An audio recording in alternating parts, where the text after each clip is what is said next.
I hate soccer. I can't get over how many sports are offered here in terms of like, and you're still able to have two teams, Yeah. which isn't, not everybody does. Yeah, we had this year I made some cuts. Okay.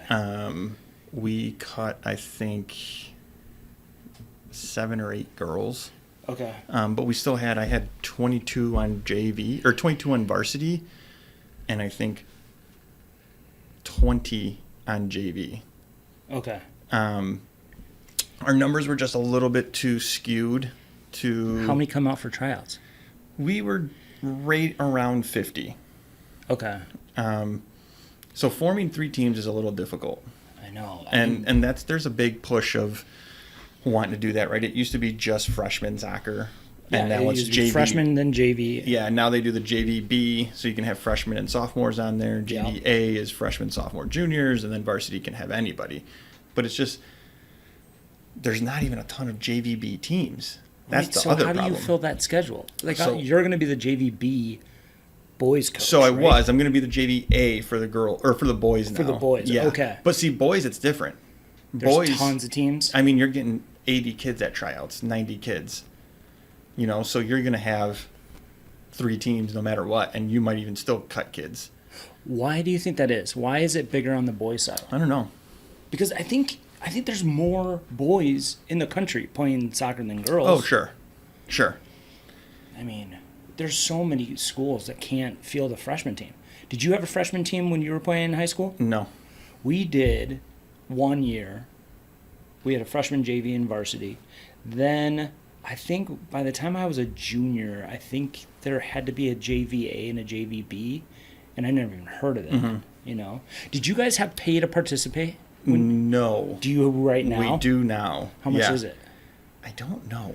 I want to say maybe like $160 Yeah, or yeah, something like that's that. what And then local if you're like range was. multi-sport athlete, they give you discounts. And Okay. if you have more than one, you know, if you're a family that's got like 2 kids that play sports in the high school, you'll get discounts. So they do have that. In fact, I think most schools do. I don't know anyone now that doesn't. See, okay, so I spent the last 11 years in New York, and it's like the Wild Wild West. It's like a time warp to 1995. They don't do that. They don't pay to get into the games. Okay. Most schools, you don't pay to get into the games. They send a bus home. So like on away games, I don't know how you guys do it, but when I was coaching at Lake Orion, we would only have bus one way. Yeah. And then parents take home because Same. it saves, because bus drivers get paid hourly. Yeah. So they're sitting for 4 hours if there's a JV and a Right. varsity. Especially if they're, you know, working in the morning at 6:00 picking up kids to go Exactly. to school, and then they come back, they drop kids off, and they sit. No, it was the same. No matter where I've been as a coach, it was always the same. The transportation's just been one way. Now there are things you can always ask for, like exceptions if you have a game that's an hour away, right? And you can kind of figure something like that out. But most of the time, everything is one way, with the exception, I think, of football. Right. You got so many kids, you got all that equipment. 100 kids, it's impossible coaches, to have yeah. that. So you have to have the 2-way busing there. Right, and I hear like horror stories from some high school coaches in New York. Like, yeah, we don't have the budget. We don't have the budget. It's like, yeah, I know, because you do all the things that we just talked about. Yeah. It drives me up the wall. And one thing that they say is assistant coaches can't get paid in New York. How is it here? So assistant coaches, I pay for the kids or the assistant coaches Out of the through boosters. like fundraising money that we Yeah. do, so we'll fundraise and we can do that. I think that's one of the hard things to do, is because you want to have assistant coaches. Right. And it's a need. It's tough to run a program. Just even being a varsity coach, having your hand in the JV and just understanding what's going on there. Yeah. You want to be a part of that, show face, be around as much as you can, so that way they know. But you also got to make sure you're attending to the varsity's team. Right. So assistant coaches are key. I had 2 assistant coaches and a goalkeeper coach this year. Wow. And sometimes they'll do it, they'll volunteer, right? Like there are some people that just want to do it. And I remember when I first started coaching, I did my first 2 or 3 years, I just volunteered. I was a volunteer assistant at Henry Ford with their with their freshman team. It was just a freshman team. That's how I started out at Lake Orion. And I just wanted to be around. I just wanted to, I got no money, nothing. Yeah. So that's all I wanted to do. So you still get people who are willing and wanting to do that, right? And let's be honest, you're not coaching high school soccer to make money. Right. Like you're coaching high school soccer because you love the sport or you love the environment or you want to make a difference. Like you're not coaching to make a ton of money because there isn't. Yeah. How do you make sure that like you have your fingerprints on the JV as well, and like you're building a program and you're not just the varsity head coach? Yeah. I'm at every single JV game. I'm there every game. Our practices overlap. Okay. So our JV coach is a teacher. Okay. In school, so he practices 2:30ish, 3 o'clock. Okay. I'm not a teacher, so by the time I get here around 3:34, we got maybe a little half hour overlap or so. So I'm watching his training sessions as I'm setting up for mine, or I'll walk over to his and again let my assistant coaches, you guys take the warm up, you guys do this, I'm gonna go over here, I want to see what's happening with our JVs. So that way, those kids that's my pipeline. Exactly. Those are the kids that I'm going to want in the next year or two, Right. and that's where you build those successful programs, which is what Troy's had here, right? Like Absolutely. they've had those successful programs and it's all coming through the pipeline. So that's what I do. I know every single JV kid's name. I'm at all the games. When it's JV time, I'm the assistant coach. I sit on the bench. And if the head coach, asks me a question, I give him my 2 cents. I'll give him my opinion. If I see something that I was like, hey, I think if you try this, move Layla over here and put Nora this, Right. it might work, and we'll talk about that stuff. But half times it's his show. Yeah. I'm just there to be supportive and show some face, and I think it just kind of helps the girls understand. And then he does the same thing for me on the varsity side. He stays at all my games. He comes to everything. So I want it to be so if he has something to say during a game on a varsity team, I want the girls to listen and understand. Like his voice is just as important as mine. Right. And I think from a coaching standpoint, that's how you get a group together that you guys can be successful. Yeah. How many games does the JV play? They play the exact same amount as we do. Yeah, so I would say 18. Yeah, we had 18 scheduled. We played 16. We lost a couple games. JV lost a couple games because we played Country Day. They didn't end up having a JV team.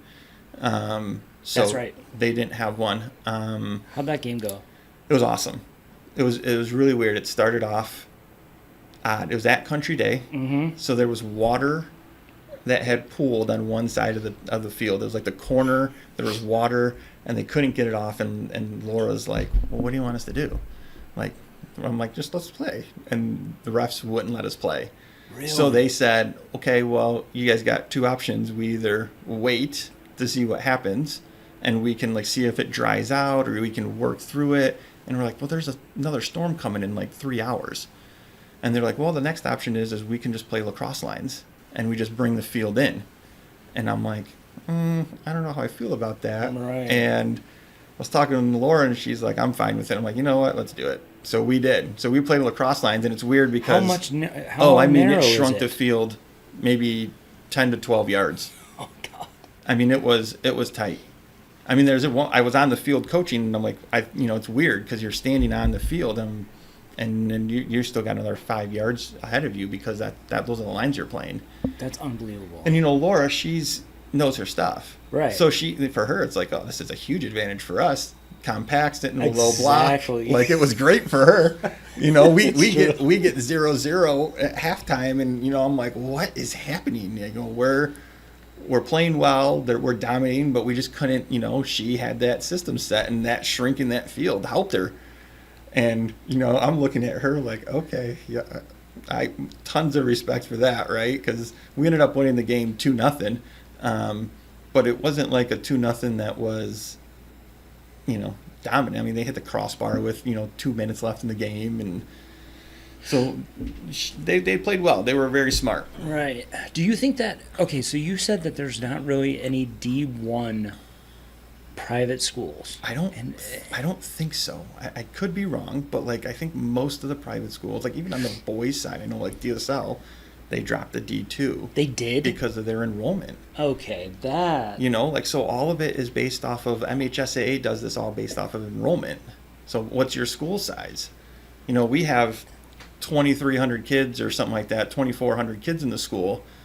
So yeah, I think we're in the top 10 for enrollment in Division 1. Do you think, okay, so there's a guy in Missouri that I always talk to, and he's a high school coach, successful, but he thinks that if you're a private school and you win, you should get promoted into the division, like the next division, regardless of your school size.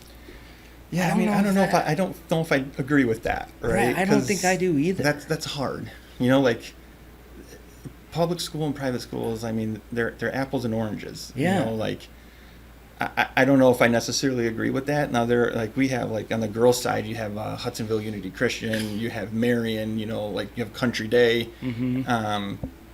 You know, but you know Regina.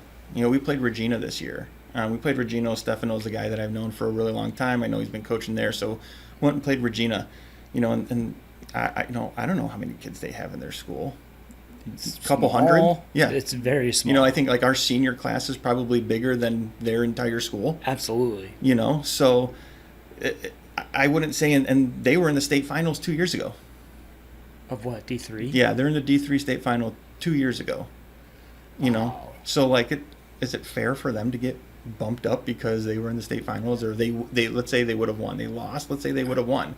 That's not fair for those kids to get bumped up. At least not in my opinion. Smashed. Yeah, like it's tough. Yeah. There's a big difference when you start getting into, you know, like a lot of it also comes to like the pool of kids you have, right? So like, you know, again, we have 2,400 kids or whatever it is that we have, 10th largest school in the state. Right.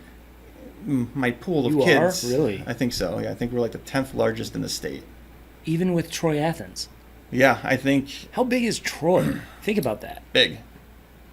I think between the two schools, I would guess that you got like 5,000 students between the two, somewhere around there, maybe give or take. Wow. So, you know, and the crazy thing is between Troy and Athens, you're looking at two schools that in a lot of sports are Dominant. Yeah. Very competitive. Right. And then you got Rochester right next door, too. Yeah, Rochester, And they have Adams, and 3 high Stony. schools. Yeah. Are they all D1? Yep. All 3 of them. Yeah, I think Stony started off because they're the newest of the schools, Yep. right? So they started off in D2 just Yep. as they were getting going, but yeah, they've been D1 for a while now. Man. How is your pool of players? Like where do they come from? Where do they play soccer outside? Yeah, Do all of them play yeah, outside? Okay. Yeah, like all the girls here are playing, you know, Liverpool, Yeah. Hawks, MDA, Nationals, Star. Like they're all playing. Okay. You know, and it's in Oakland County. Like I came from the MAC, right? So I was at Yeah. Stevenson. I came from the MAC, and sitting in the MAC, I'm always, you know, I was always the guy yelling about, you know, oh, Oakland County gets all this love, and Oakland County this, and then I come here and I'm like, oh my, Oakland County. So you do think that it's oh a my huge goodness. difference? I mean, every single game that you play in the OAA Red, you're playing against a team that has a legitimate chance of winning the state title. Everyone. Yeah, and then they all have to play each other in stupid playoffs. Yeah, if you look at since COVID, right? So let's go 2021 till now. Uh-huh. There's been an OAA Red team that has either won or played in the state finals every single year, except for not this past season, but the one before. So 24-25, and Athens lost in the state semis. So I think in 21 you had Athens lost in the state finals. Yeah. I think 22 Stony won. Okay. 23 Didn't or it- 22 I think might have been Bloomfield Hills, 23 Stony, something like that. Right. And then 24 Adams. Adams won it, right? Adams won it. Yep. And then Stony 20 won, Adams won, and Bloomfield Hills. So those 3 schools won all 3 years in a row. And then 24-25 was Byron Center and Saline, And but Byron Athens Center. Athens was in the state semis. I never even heard of that school. No, I didn't. Coming either. up. I didn't until last And then, year. and then Laura was like, "Oh, that's where I'm from." I'm like, "Where is this I have high no school?" She idea. went to East Kentwood though. But did Todd ever win one with the girls? I know he won with the boys. I think he won with the girls at Athens. Rochester. Oh yeah. I don't think at Athens. I don't think he. I know he's got the appearance. I don't know if he did. Okay.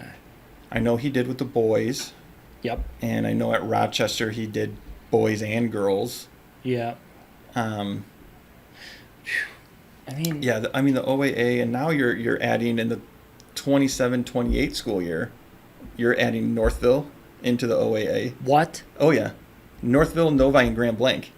Those three. What? Those are three soccer powerhouses. Oh yeah. Novi, Northville, and Grand Blanc are going into the OAA. Mm-hmm. Oh yeah.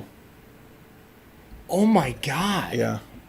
So that just all happened recently. Like that's all been within the last 6 to 8 Why? months. I changes with I get it. conferences and stuff. I understand Grand Blanc because they want to be sharp for playoffs, Mhm. but you're going to be dead for playoffs. Yeah. Because that's always been my argument is that all the East Side teams, they just beat each other up, and Yes. it's a physical battle war every single time. And then East Kentwood comes up, or Yeah.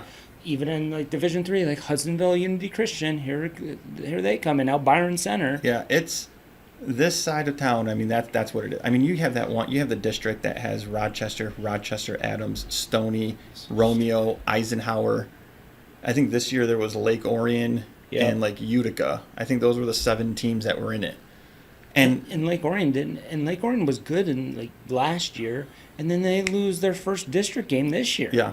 I mean, And that's the thing is like you have teams that are losing in that game that could win a state title. they could make a run. You They can could make have- it to regionals. You can regional have final. a matchup in that in that district that is a good state final. So I still don't understand the New York system because it's so weird. I don't understand the classes and everything, Yeah. and then they don't have districts. It's like one game and you win your sectional. It's like how can you imagine winning one game and you win districts? No. That's how it is sometimes over there. Yeah. So sometimes you get a bye, right? Yeah, But it most of depends the on- times it's 3. Yeah, it just depends on if your district's 8 teams, 7 teams, 6 teams. Okay. Obviously in some of these areas where you don't have enough schools where you can have a 8-team district. Right. If you're up north and you can only put 6 teams together in the Traverse City area or Mm-hmm. 5 teams together, you're going to have some buys. Down here, it's always either 7 or 8 teams. So, if you're 7 team, number 1 seed, like the Rochester Adams district, they had 7 teams.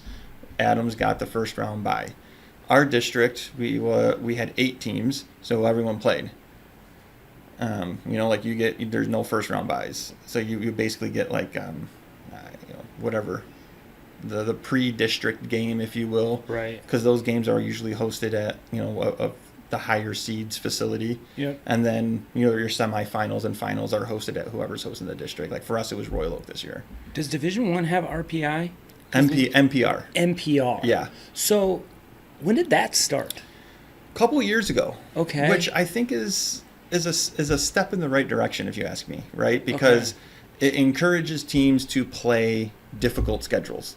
And it encourages you, especially if you're one of these teams, like in our district or the Adams district, or a district that you got teams you don't want to play. Like I don't want to play Troy Athens first round.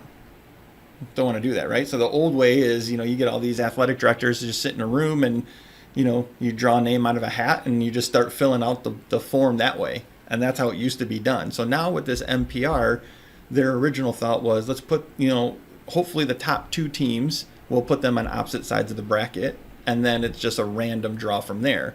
And then just recently they started seeding everybody 1 through 8 or 1 through 7. So then it turns into more of like NCAA tournament style, where like 1 plays 8, 2 plays 7, 3 Right. plays 6. And there's, definitely more parity when it comes to that. And then does it reseed? It doesn't. See, that's doesn't. another thing. I don't like that. Yeah, so It when you should get reseed. when you get into the regional, you just have your 4 teams, and it doesn't reseed. It's like, you know, District 11 plays 13 and 12 plays 14. So, do you think that we'll get to a point where districts aren't set until the end of the regular season?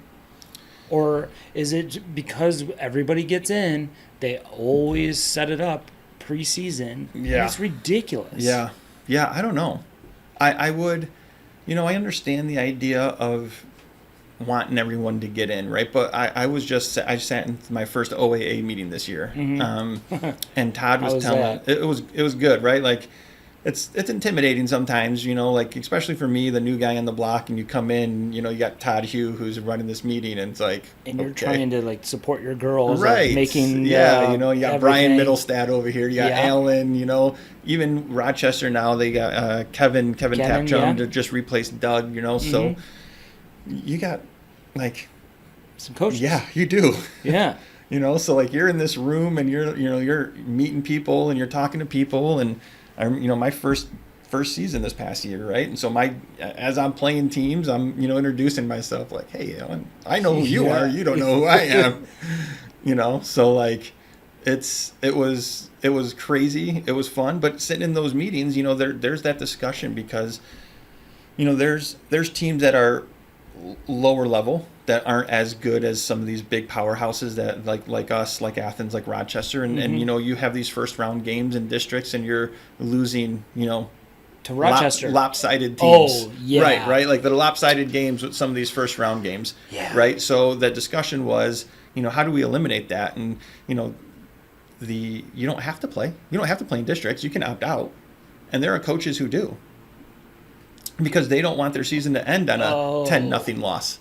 Knowing that, you know, you're a smaller school and you're stuck playing Troy your first game, or you're playing Athens, or you're playing Eisenhower your first game. You know, like you're one of these smaller schools and you're going up against a, you know, top state ranked team. Team with all ECNL and RL Right. and GA players. And they might have kids that don't even play, you know, Exactly. or they may have one ECNL kid or whatever the case may be. And, you know, it's tough for those kids. So they go through the entire season, they have a great season, or maybe they're enjoying themselves, and then the last taste of their mouth is they, you know, go lose out and they 13 lose. to 0. Yeah. Who was it that you played? Southfield? Yeah, we played Southfield A&T. It didn't go well I mean, for what them. do you do? But that's the hard thing.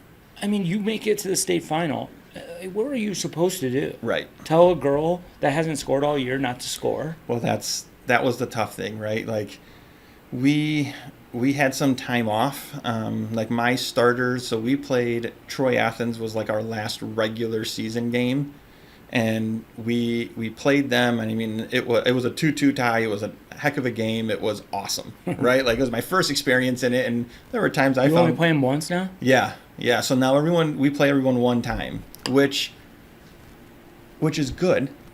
You know, I can't, again, coming from the MAC, I played everyone twice. Right. And then we were given a game. So like Stevenson, when I was coaching there, we were in the MAC White. So we would play everyone twice. So we'd played 12 games, and then we were given one game up and maybe one game down. So you're given a 14 game schedule. So you can't really build a schedule like that.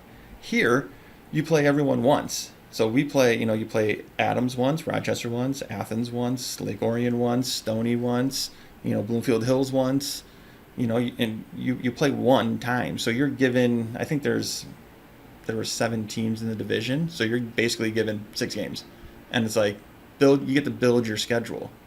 That is nice. It is nice, right? Especially now with this MPR. As long as people will play you. Well, that was the thing. I started reaching out to people. I don't want to play. We don't want to play. Why am I scheduling a loss? And I'm like, wait a minute, what do you mean you don't want to play? Like, it's the first that's ever happened to me. Teams saying that they didn't want to play us. You know, because, again, first year, I'm a little bit naive to what I'm getting myself into, maybe. Right. And I'm reaching out to schools and I'm reaching out to coaches, and they're like, no, I don't want to play, or, oh, we don't want to do that, or we can't play that late in the season because I don't want to, like, ruin any momentum we might have.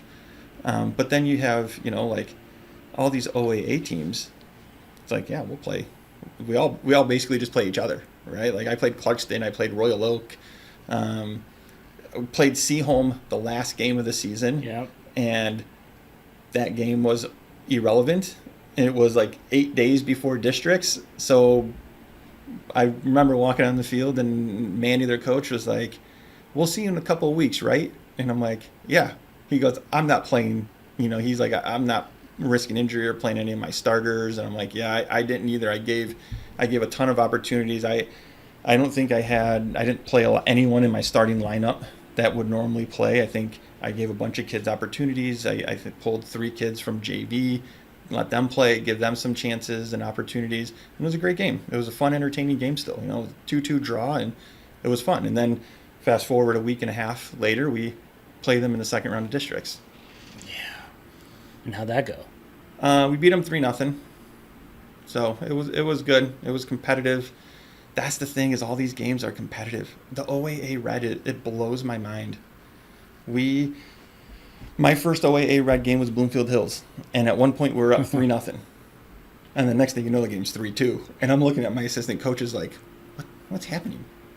And I'm looking over like down there, and like for them it was like no big deal. They just kept going, right? And I quickly learned that when you're in the OAA Red, there's no game that's ever over. It's like playing Argentina. Yes, exactly. It's exactly like that. There's no game that's ever over. Like you're getting everything. And then if you play like a team like, a Clarkston or a Royal Oak who's in the white and they're awesome, right? Clarkston was ranked most of the year this year. You go and play a team like them, and they're giving you your best shot, right? Who's coaching the girls on Clarkston? I can't think what his name is off the top of my head right now. It's not Damon or Damien. Oh yeah, it is. Yeah. Okay, got it. Yeah, it's crazy. And do you think it's just OAA is because of club? It can't be. I don't know. Because Macomb has nationals. That's where all their Yeah. girls are coming from. Well, Yeah. some, most. Right. It's Oakland too, but Yeah. I don't honestly, I don't know. It's just the size. the facilities that all these schools have are awesome, right? Like our facility is unbelievable. Athens is unbelievable. You have schools like, Stony, who's hosting state semifinal games and regional finals. And, like this year, the regional final, the regional was at Athens. The state semifinals was at Stony. And for us, it's great, right? The final was at Michigan State. Yeah. All four. Yeah, they do all 4. They do 2 on Friday and then 2 on Saturday. So they did Division 4, played at like 2 or something like that. 1 or 2 o'clock on Friday. We played, I think it was like a 4 o'clock kick, and then they do it again on Saturday. It's a super, I don't know if you've ever been there, awesome environment during the state finals time. Right? I haven't been there for a state final. I coached on that field a couple times. Yeah. So one with the girls and one with the boys at University of Detroit. Yeah. So go during an MHSAA finals in the spring, because you will have the way that their complex is set up is you have DeMartin Field, and then you have their softball fields right next to it and their baseball field. So when you walk in, you have nuts. Every single state final going, right? And you can feel the energy of like, oh really? Teams getting, teams losing. And like you can like you see it and you can feel it, and that's awesome. Like teams winning, you can hear the roar of the crowd that's happening, over in the softball because someone just hit like a walk-off or whatever the case may be, right? It's so cool. The environment that they create is awesome. That's my first time being a part of it, and it was absolutely awesome. What's the furthest that you made it when you were with Stevenson? District semis. Okay, so who was in that? Like Ford, Ike. So what would change, right? Usually it was like an Eisenhower, or it was Ford, and then almost every other year you would have like a Troy or Troy Athens in it. Fraser would be in there. Maybe Lakeview or Lakeshore. One like Lakeview, I think, would be in there. Like you would have most of those teams in that, like Sterling Heights, Cosno, Warren Mott, stuff like that. So you'd get like those northern Warren Con schools and your, Sterling Heights schools that would be in there. And then it was almost like every other year you'd get, Troy or Troy Athens, and they'd get bumped into your district, and you try to prepare as much as you can, and it's tough. it's tough. How long were you there? Because So- that's where you graduated from. Yeah, I went to Stevenson, graduated from Stevenson, graduated in '01. Played for, let's see, I had Bob Mondu started off as a coach there for my first my first year, and then my sophomore, junior years I had Dale Garish. Really? Yeah. So he was a teacher at the school, and he took over as the coach there. I never knew he coached high school. Yeah. So he was my high school coach for 2 years, and then he stepped away from coaching. I think focused on like club stuff and teaching, all Troy that stuff. Back in the day. Yeah. So and then Bob Mondu came back, and then Mondu was the coach there for a really long time with the boys, and then the girls. He did that as well, but Chris Kortag was there for a little bit. He was at Stevenson? At Stevenson. He had a short stint there at Stevenson. After Ike? No, I think it was before Ike, maybe. Oh, okay. And then he went to Ike because I played for Kortag at Macomb. Oh, okay. I coached with Kortag. Yeah, coming so up. he was one of the guys that he was one of the reasons I wanted to coach. That's great. He was. He taught me a lot about life, about the game, and it was a different era, right? He was hard on me like he was my dad. He's old school. But it was a different time. But I can tell you, when I got to the state finals, one of the first calls that I got was from Chris Kortag. Of course. And he, I got the job here. One of the first calls was him.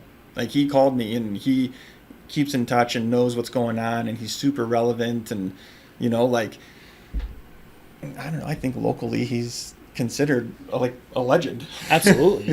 And he's been, he's out of it now, but Lake Orion, he was up in Lake Orion for the longest time. Yeah. On the girls' side and the boys' side for a bit. Wow. Yeah. That's So funny. I ended up. So my coaching journey through high school has been has been all over the place. Like, I started off as a volunteer assistant at Henry Ford. Yep. Met like 2004, something like that, like long ago. Did that for a couple years. Went to Grosse Pointe North and was like a JV coach there for a couple years. Left Grosse Pointe North and took a Stevenson job, and I was the freshman coach for girls, and I had nothing to do with boys. And then Trevor Foster got the boys coaching job at Stevenson in maybe like 2015 or 2015, I think. And then he brought me on as the JV coach. And then from there, I just started, I was like JV coach for both boys and girls. And then in the COVID year would have been my first year coaching varsity with Stevenson and the girls team. And then I just did that after COVID. I've been at Stevenson for, since 21 as their varsity coach. On the boys side, I stayed. Dan Chun, guy who owns the Michigan Stars. Yeah. He took over for the boys at Stevenson. Uh-huh. So him and I worked together at Stevenson, and then I had an opportunity that came up at Lawrence Tech, where I went over and jumped ship and left the boys program, took a job at Lawrence Tech with Andy Richards and Doug and Trevor, who got me in at Stevenson, was also the goalkeeper coach at Lawrence Tech, and he brought me over at Lawrence Tech. And then I did 3 years there. Who was the varsity coach at Grosse Pointe North when you were there? It was a friend of mine. His name's Chris Alston. Him and I did it together. So we both replaced Chip Stencil. Yeah. So he was the guy who was a coach, and then Chris came in and he brought me because he was a coach at Ford, and he took the job at Grosse Pointe North, and then he called me. He was like, "You got to come be my JV coach." So I did. And him and I have kind of had a path together in the high school world.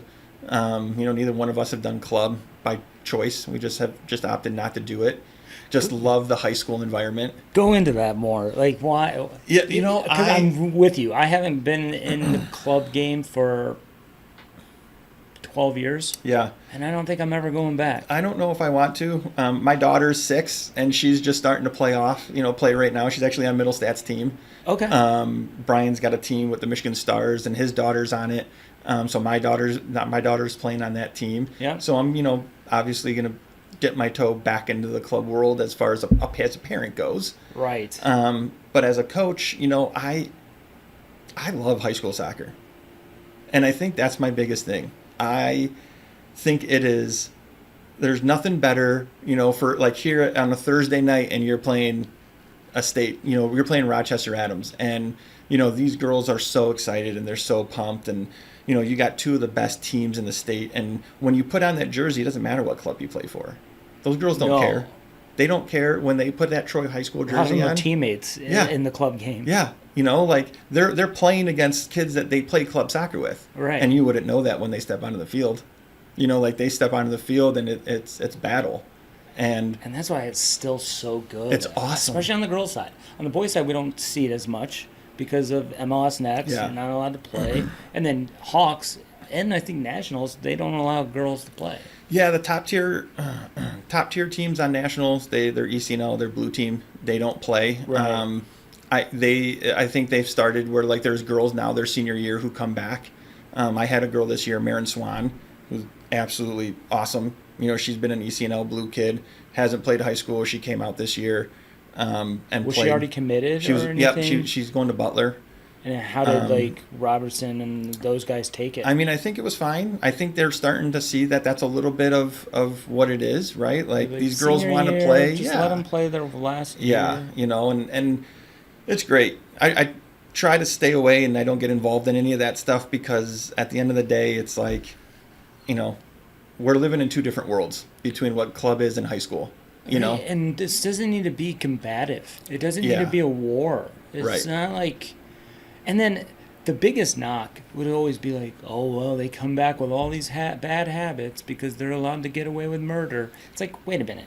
First of all, the coaching now is way better than it was 10 years ago, let alone 20 years ago, 30 years ago. It's not the same. Yeah, I couldn't agree with that more, right? Like, I was fortunate enough, when I played in the early 2000s in high school where, I had someone like Dale Garish, right? And that's incredible. There are schools that, don't have the Dale Garishes. No. Or didn't. And there are many times that growing up, your high school, you may have had, a teacher of some sort who didn't know much about it, but, maybe was a good athlete or maybe had a kid or someone that played it or whatever the case may be.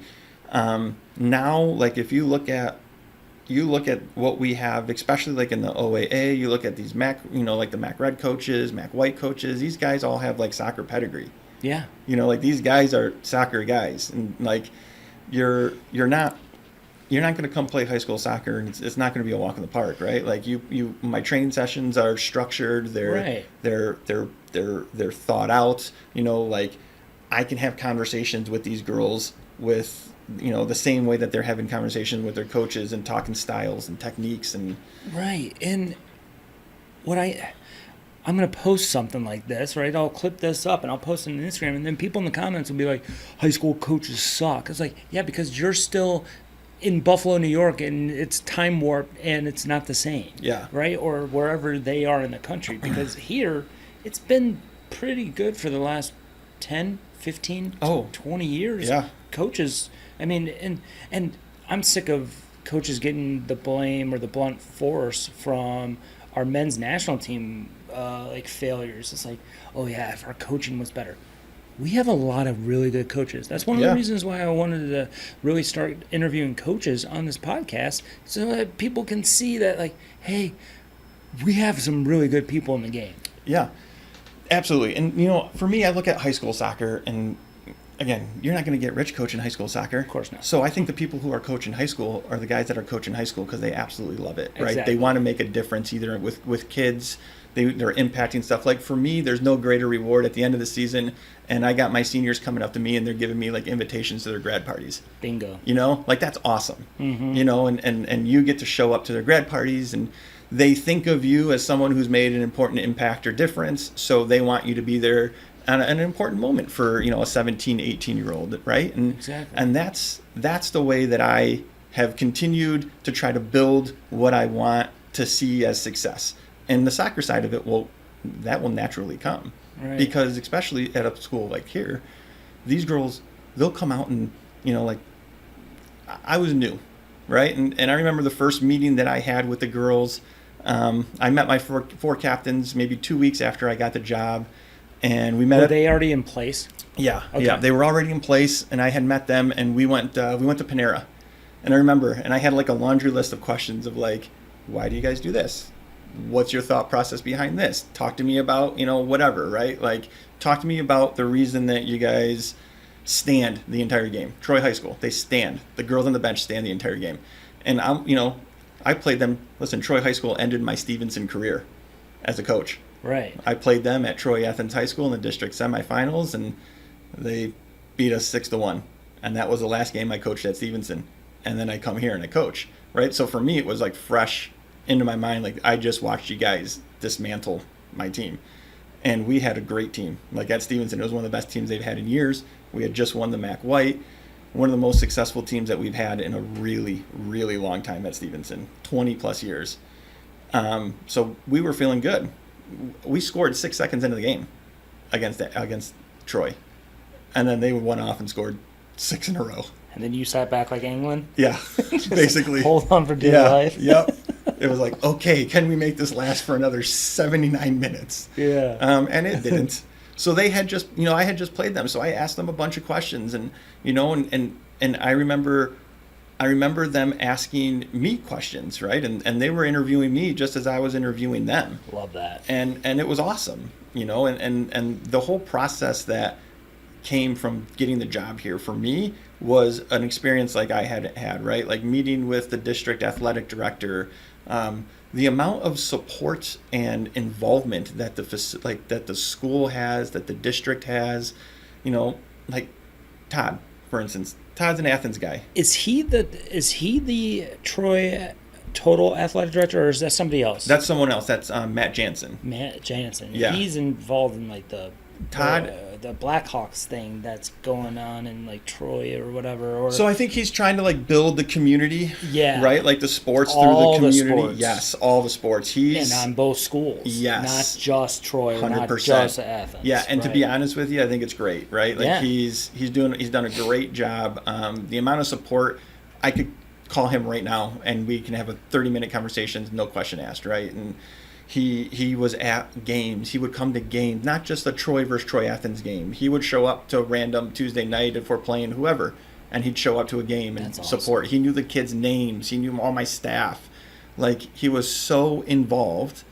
And then you flip over and, when we play Athens, I see him. He does the same thing at there. He knows their kids' names. He knows all their staff. He talks to them. Like, and that's, I think, part of the reason that you look at athletics here in Troy, and it's awesome. Is that why you came here? Is that why what went into your decision to leave Stevenson? Yeah. When obviously that's hard to do. It's Yeah. always hard to leave. Yep. And then you're leaving for the team that just knocked Right. you out. Yeah. Like, what went into that? Yeah. Process? I remember I got a call from Doug when he was still at Rochester at the time, because it was before Wayne State made the announcement that he was taking over. Mm-hmm. And he had called me and he goes, so the Troy job opened up. He's like, I think you should apply. And I was like, I'm like, who's going to apply for that job? There's going to be like good people. Like, there's going to be like the who's of people who are going to apply for that job. How many? Do you know how many? I people?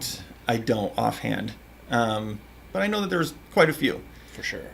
So I was like, I talked to my wife about it, and she's like, go for it. Just try. What's the worst that's going to happen? So I did, and I applied, and, went through the first interview, went through a second interview, did a third interview, like super thorough, right, with what they're doing. And I remember I got the call, and I said I got it, and I was like, for real? And they're like, yeah. Like, I was surprised. And I was like, I know there had to be people who applied for their job that probably have a longer resume than what I do. Maybe are more involved, where soccer's their full-time job, right? Soccer's not my full-time job. Right. So, I wasn't sure what was happening. But when I got the call and they offered me the job, it was like, we called all your references, and all your references, had nothing but positive things to say about you. Like we saw you as you tried coaching, you coached your tail off last time we played you, like no one's got anything negative to say. And again, I someone like Todd Hugh, who I've always thought I'll sit here and argue with anyone. I think Todd's probably one of the best high school soccer coaches that have ever been in the state of Michigan. Like what he's been able to do at a bunch, at Rochester, at Athens, yeah. Both boys and girls. Like his teams are always competitive. And I remember talking to Todd, and I called him and I asked him, I'm like, can I do this? And he's like, yeah, man, you can do it. He encouraged me. He's like, you should do this. Like, it'll be awesome. And he's at the rival school. We got to the state final, and I sent him a text message. I was like, hey, can I ask you a couple questions? And he goes, yeah. Gave me a call. And I was like, I obviously have never done this. What do I do? What do I do? How do I plan this? And he gave me like, here, man, like this is what I did. And he's like, have like a team breakfast in the morning with your team. Try to get, a charter bus so you guys are all riding together. And I won't forget one of the things that he said he goes, you're going to get a bus. He's like, ride with the girls. Get that charter bus, ride with the girls. He goes, you guys win. It's going to be the most magical bus ride you ever have. He goes, you guys lose. He goes, the first 45 minutes of it, it's going to be dead silent. These girls are going to be so sad and so upset. He's like, but then I think it starts setting in what you guys just did and how magical it still was. Right. And I mean, he was spot on. An hour in, we're driving home. We got, an hour left to come back here to Troy. And you start hearing, some laughter. You start hearing some chatter. Some of the girls come up and will like come talk to me. And, we start talking about like, what they've done. And I told these girls, I'm like, regardless if you won or lost today, like you've left a legacy in this program. All right. Like Sabrina Gall scores a goal in double overtime in the district final against Athens. No one's going to forget that. No. Olivia Yashnevich, who's going to Wayne State. Both those girls going to Wayne State.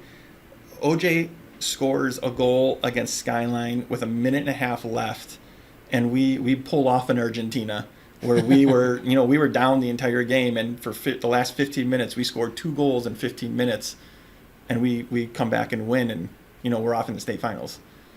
And I'm like, OJ, that's a goal that people will remember forever. I remember walking up, I was leaving Stony Creek, and I was with my wife and my kids, and I was getting to my car, and this parent walked up to me and started talking to me. And he's like, I know you have no idea who I am. And I'm like, nope, I'm so sorry. And he was like, my daughter graduated 2 years ago. He's like, I had to be here. I had to come support this. And it was awesome. That's awesome. And then I got people at grad parties who are walking up to me, and they're like, my daughter's coming and playing at Troy in 2 years. We knew that we watched everything. We were at all your home games. Like, it's just different. Things are just different. Right. So it was crazy. So the furthest you get is a district semifinal with Stevenson? Yeah. So the district final, think about this. So the district final game is arguably the biggest game of your life. That I've ever coached, right? Like I've coached, so again, when I was at Lawrence Tech, I was the head coach for the reserve program. We won the reserve championship game. Up until that point, that was probably the biggest game that I've ever coached. That I coached in. Right. And then I get to this, and it felt different. It felt different. You played Athens? Yeah, in played the district Athens. Final? Yeah, and we had just played them like 2.5 weeks ago. We were up 2-0 on them during the regular season, and then they scored 2 goals in the second half. The game ends in a 2-2 draw, right? And it's like, my girls are all upset, feeling like they lost the game, right. And I'm walking away feeling like I lost it, like, and here we are, we tied. So then we get into the district, and I mean, it was a battle. It's exactly what you expect out of Athens and Troy when they play each other. Physical, fast, skill all over the field. We get a PK in the second half, go up 1-0, and there's probably like 10, 12 minutes left in the game, and they're just throwing everything they got at us. We unfortunately get an own goal with like 3 minutes left in the game. Oh my God. They throw a big ball into the box. We try to clear it. Ball gets headed, goes into the back of the net. 1-1. We go into double overtime. We're going into overtime. Nothing happens in overtime. You get to double overtime. The girl who gets the own goal is the girl who starts the play that leads to the game-winning goal. So, super happy for her. It was right. It was Z's daughter.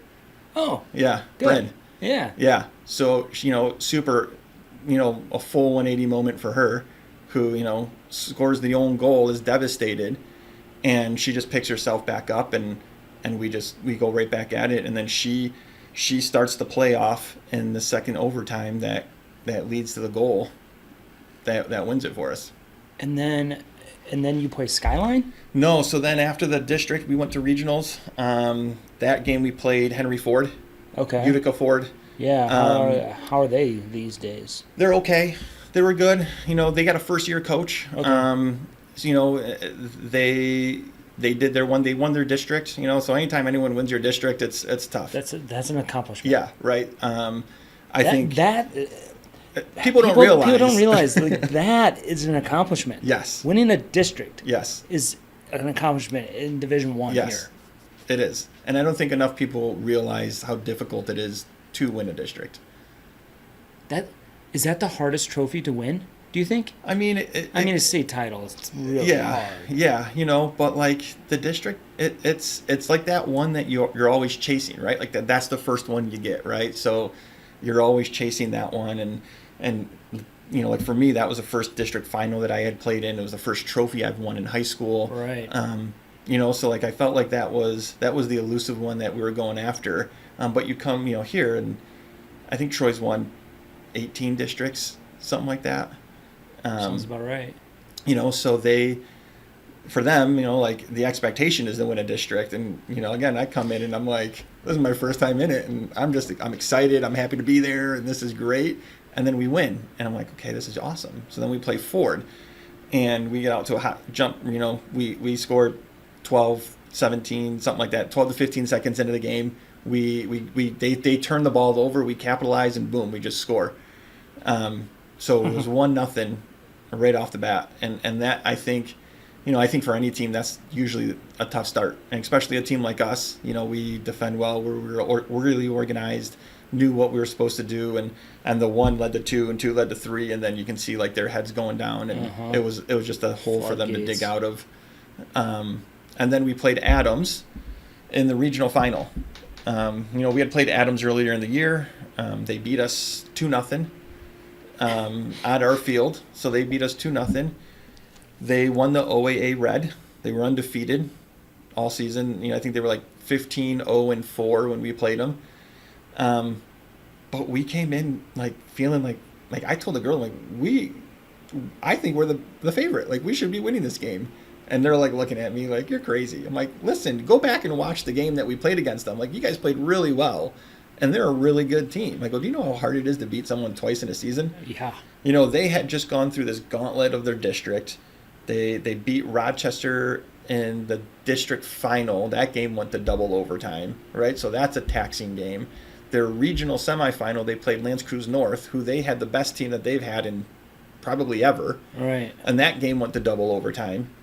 So that, they just got done playing back-to-back double overtime games. And now they got to come in and play against us. We're already upset that they beat us. Kind of rusted. Yeah. Yeah. So we went in, and it was a heck of a game. I mean, the game was at Troy Athens, which is interesting enough as it is, right? You got a Troy school playing at Athens. So their booster club has their concession stand open. Arguably one of the best concession stands that I've ever been a part of. Grills everywhere, and it's awesome stuff. And again, the way that things are just done here, our concession stand's brand new, and I walk into this and it looks like you're like at a supermarket. You got all these choices, and it was crazy. But yeah, we play Adams. We get to halftime, it's 0-0. Good game, both teams going at it. Our goalkeeper, I think what people don't realize is, speaking of my goalkeeper that I played the entire run that we had through the playoffs was our backup. Our starting goalkeeper, the game against Seaholm, ball got played back to her. She went to go clear it, and when she cleared it, she kicked the ground and then kicked the ball, tore her quad. Jeez. So she came off at halftime, and I put our backup goalie in. And she went on and beat Seaholm, and then Athens, and then Ford, and then Adams, and then Skyline. And I mean, it was awesome. Like, and the girls we just picked up and just kept going. It was like next man up, and you just keep playing. And that's, I think, something that is crazy. What happened in the final? So, yeah, I haven't even gone back and watched it yet. Yeah. Still a little bit upset and salty about it. Rockford, I think they had like 16 seniors. I think 9 out of their 11 starters were seniors. A lot of them all played club together growing up. And they, this year, like, it was almost like they had it pinged like that was going to be their year. Right. They were rolling through people. They won their semifinal game, I think 4 or 5-0. They won the regional final like 6-0, 5-0. They were steamrolling teams. Where do they all play? What clubs is that? MFA, I think, Midwest, something like that. I think Midwest. That makes sense. So their population, I think they're like a top 5 school with like their student enrollment. They're massive. I mean, look at their football trophies. Right. I mean, yeah. So we, I wasn't sure what to expect. I wasn't sure how we were going to respond, right? We watched a ton of film on them, and we were ready to go. And I just kept telling the girls, like, listen, they're good. They haven't seen a team like you. And we go out there, and in that first half, we outshoot them 15-5. We completely dominate possession. We do everything we can except score. And their goalkeeper. One of those games. Yep, their goalkeeper made like 3 or 4 great saves in that first half. I mean, that game could have been a 3-0 game at halftime. I mean, we go up 3-0, that game's done. You're not scoring 3 goals on us. We didn't give up 3 goals all season. Like in a game, like most goals right. we got scored on in a game was 2. So we get to 2, we get to 3. Heck, we even get to 1. You're probably not scoring, but we didn't. It was like that cruel reality of, it's why you hate it and why you love it. Yeah. Because it was one of those where it's like we played so well. Their coach Stu, he's been there for 5 or 6 years. Okay. He, at the end of the game, super class act. Game is over. They scored a goal in maybe 15 minutes left in the game. Good goal. Whatever. It was a good goal. I'm not going to take anything away from that. They score a goal. They're up. We're pushing. They get a late one, minute left in the game, and, we got 10 out of our 11 girls up, and basically it's our keeper back, and they get a late one. Make it 2-0. The game ends. Stu walks right up to me, shakes my hand. He goes, "No team has done that to us." He's like, "You guys were the better team. Like, you guys deserved." He's like, "You didn't deserve this result." And it's rewarding hearing that, but it's still, it's still tough. Like, because they were good. They were good. Right. Like, they were strong. They were fast. They were big. Yeah. Like they played. And so, like, that's, I think, the awesome part when you get to like that level is, I remember people like a couple of days are like, well, are they any good? Is Rockford any good? I'm like, they're in the state final. Yeah, of course they're good. Right. Like, you don't win 6 games in a row on accident. No. So it was tough. It was a tough one. I my girls were super upset. It was obviously the number 1 goal, and what I'm understanding is like it's the number 1 goal here every year is to win a state title. Like that's the biggest thing. We always talk about adding another star, right? Like that's what they want is right. to add that 4th star. And they want to be the team that does that. And I don't think anyone thought in year 1 of a new coach, a new regime. I don't think anyone thought that it would happen. Like, you're going to come in and win, go to the state finals in your first year. Right.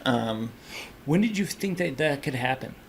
Was it when you took the job, or honestly, like it was. Like, I remember talking to the girls, and I told those 4 captains. Yeah, I remember telling those 4 captains at Panera's, like, if you guys don't believe in yourselves, like, there's something wrong, because I believe in you, and I don't even know you guys. I know what you're all capable of doing, and to me, like, there's no reason that every single year you should be competing to win the state title. Right.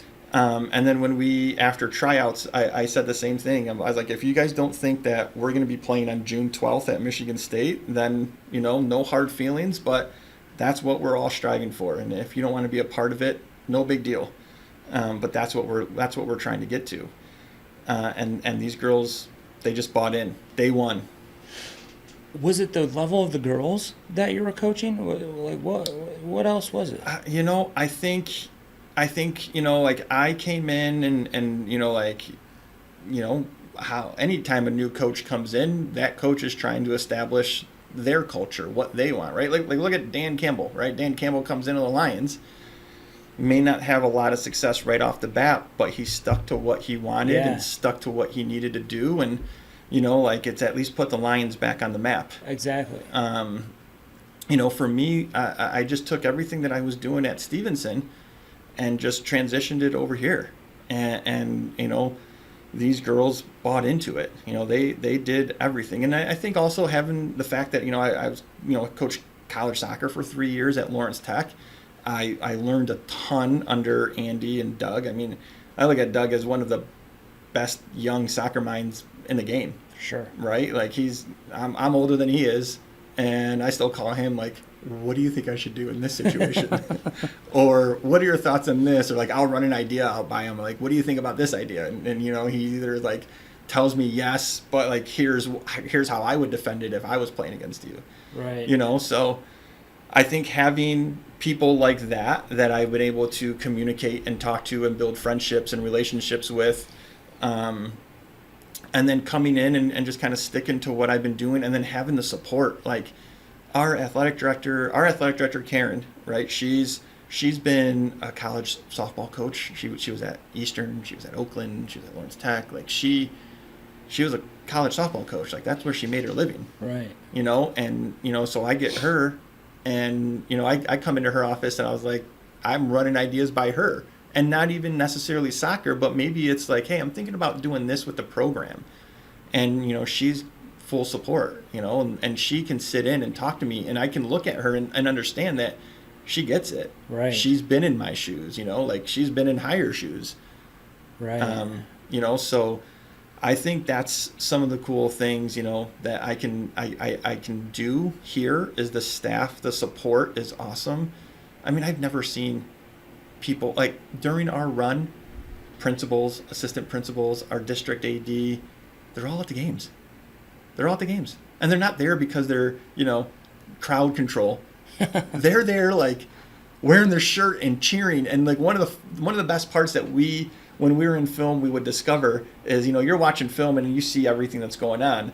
And one of the best things that we would discover is every time we'd score, you would see our admin jumping and they're fist pumping, hugging each other, high-fiving each other. And like the girls see that and they realize like they're making a difference for the school. Right. And I think that's the super cool part about playing high school sports. How much film do you guys do? Every week. Every week? Yeah. Every game or just... Yeah, so all of the games are recorded, right? So we'll watch VO or whatever. Yeah, we will do huddle, Yeah. huddle, VO, whatever. I think now 98% of the schools are basically got huddle cameras. Okay. So all I got to do is hop into my huddle account and say, hey, we're playing Rochester Adams, and then I log in, and that Rochester Adams film just gets downloaded right into my account. So it makes life easy. Right. And then I make all the girls sign up for it, right? So when they sign up, it's literally because they're playing soccer for me. I send them an invite, so they sign up, and we would, it's tough because you need to find time to watch film, but you also try to play. You gotta get out there and train. Mm-hmm. And the high school schedule is so short, condensed. Yes. Like your March, March 10th, March 12th is when you start, and the finals is June 12th, and then you have a week off with spring break that's built into there. Yeah. So you're trying to squeeze 18 games into this short period of time, and then districts are starting the week before Memorial Day, so you got to make sure you factor in a time frame for that. So you'd be playing 2 games a week. Sometimes we would have 3 games. Sometimes we'd be playing on Tuesday, Thursday, Friday. That's tough. But I also think the high school game mimics the college game, right? Because you're looking from a schedule standpoint. That schedule in college is short. Yeah. You're playing, at Lawrence Tech we played Wednesday, Saturdays. So you could be traveling Wednesday to, Aquinas at a 7:00 kick in Grand Rapids. You're not getting back to LTU until 1 a.m. What does your schedule look like? Like, let's say we always did OAA, and it was seemingly always Tuesday, Thursday. Yeah. And then the Wednesday session was kind of like recovery / walkthrough / just let's get in, let's get out. Yeah, so that's what we would do. I think every Tuesday we had OAA games, and then there were some days that were sprinkled in where it was like a Tuesday, Thursday. Mm-hmm. But we would have a game every Tuesday, and every Thursday we had games. So that Wednesday was primarily film day, right? So we would watch film every day. We'd get into a room here at the school. I'd pop the laptop on, iPad. We'd get onto a TV, and we're watching. And it started off where I would just break the film down, right? I'd break the film down, and I'd take 15, 20 clips that I noticed of the film of things that I felt like we needed to change or correct, or things that I thought we did really well and want to continue to build on. Mm-hmm. And once we did that, I started noticing that some of the girls were just kind of like, okay, yeah, I get it. This is what we're doing. So then I pivoted. And then halfway through the season, I broke the team down into groups. So I had each group of had 5 to 6 people on it. And I'd give everyone a 10-minute segment of the game. And they would watch the 10-minute segment, and then they'd talk about it. And then at the end of everything, I would talk to the girls, be like, okay, so do you notice in this 10 minutes, this 10 minutes, and this 10 minutes, there was a common denominator. Like, you all talked about this. So if you're all talking about this, either positive or negative, we got to either fix or continue to do. And then once I started doing that, then they were able to take their player hat off and almost look at it more of like a coaching side. Uh-huh. So it gave them more of an input on what we were doing, because I would say to them, hey, this is what I want it to look like. And they would do it, but then they're seeing themselves or they're seeing their teammates, and the best part for me, the whole thing was sometimes you'd get girls that maybe didn't play as much as some of these starters did. And they're just as invested as everyone else. Right. And it's buy-in, and it's skin in the game. Yeah. And it's feeling like, hey, this is our team. Yeah. This isn't just her team or Right. her team. It's our team. Yeah. And I like that. it turned into like these sessions would go great. I each one of them would bring like their iPad or like their school laptop or something, and I'd be like, okay, this group you guys are doing from opening kickoff to the 12-minute mark. This group is doing from 12 minutes to 24 minutes. This group's doing 24 minutes to halftime. And then, they'll do the same thing in the second half. And then they'd go through and they'd break it all down, and we'd watch that film together, or like if they had specific spots that they wanted to highlight, we would highlight those things. And we'd have open dialogue about it. And it turned into, you can hear what a coach is saying. That doesn't necessarily mean you always are going to comprehend or like follow through with it, right? 100%. So when they started doing it to themselves, now they're almost like, it was a form of like holding each other accountable a little bit, where it's like, this girl's saying this, and it's like, okay, well, if I'm going to say this, I need to make sure I'm doing this too, right? Like if I'm going to say you need to make this back shoulder run, I need to make sure that I'm making that back shoulder run, because you see it and you want to do it. And it I think that was a big changing point for us with watching our film sessions. I think that made a huge difference for them all. Yeah, I love that. What's the furthest that they came? Or okay, let's say since COVID. Yeah. What's the furthest that they made it before you got here? I think regional finals. Regional finals. I think the last time that they won a region was in 2019. 19. And then they lost in the semifinals. And then prior to that was 2013 when they won it all.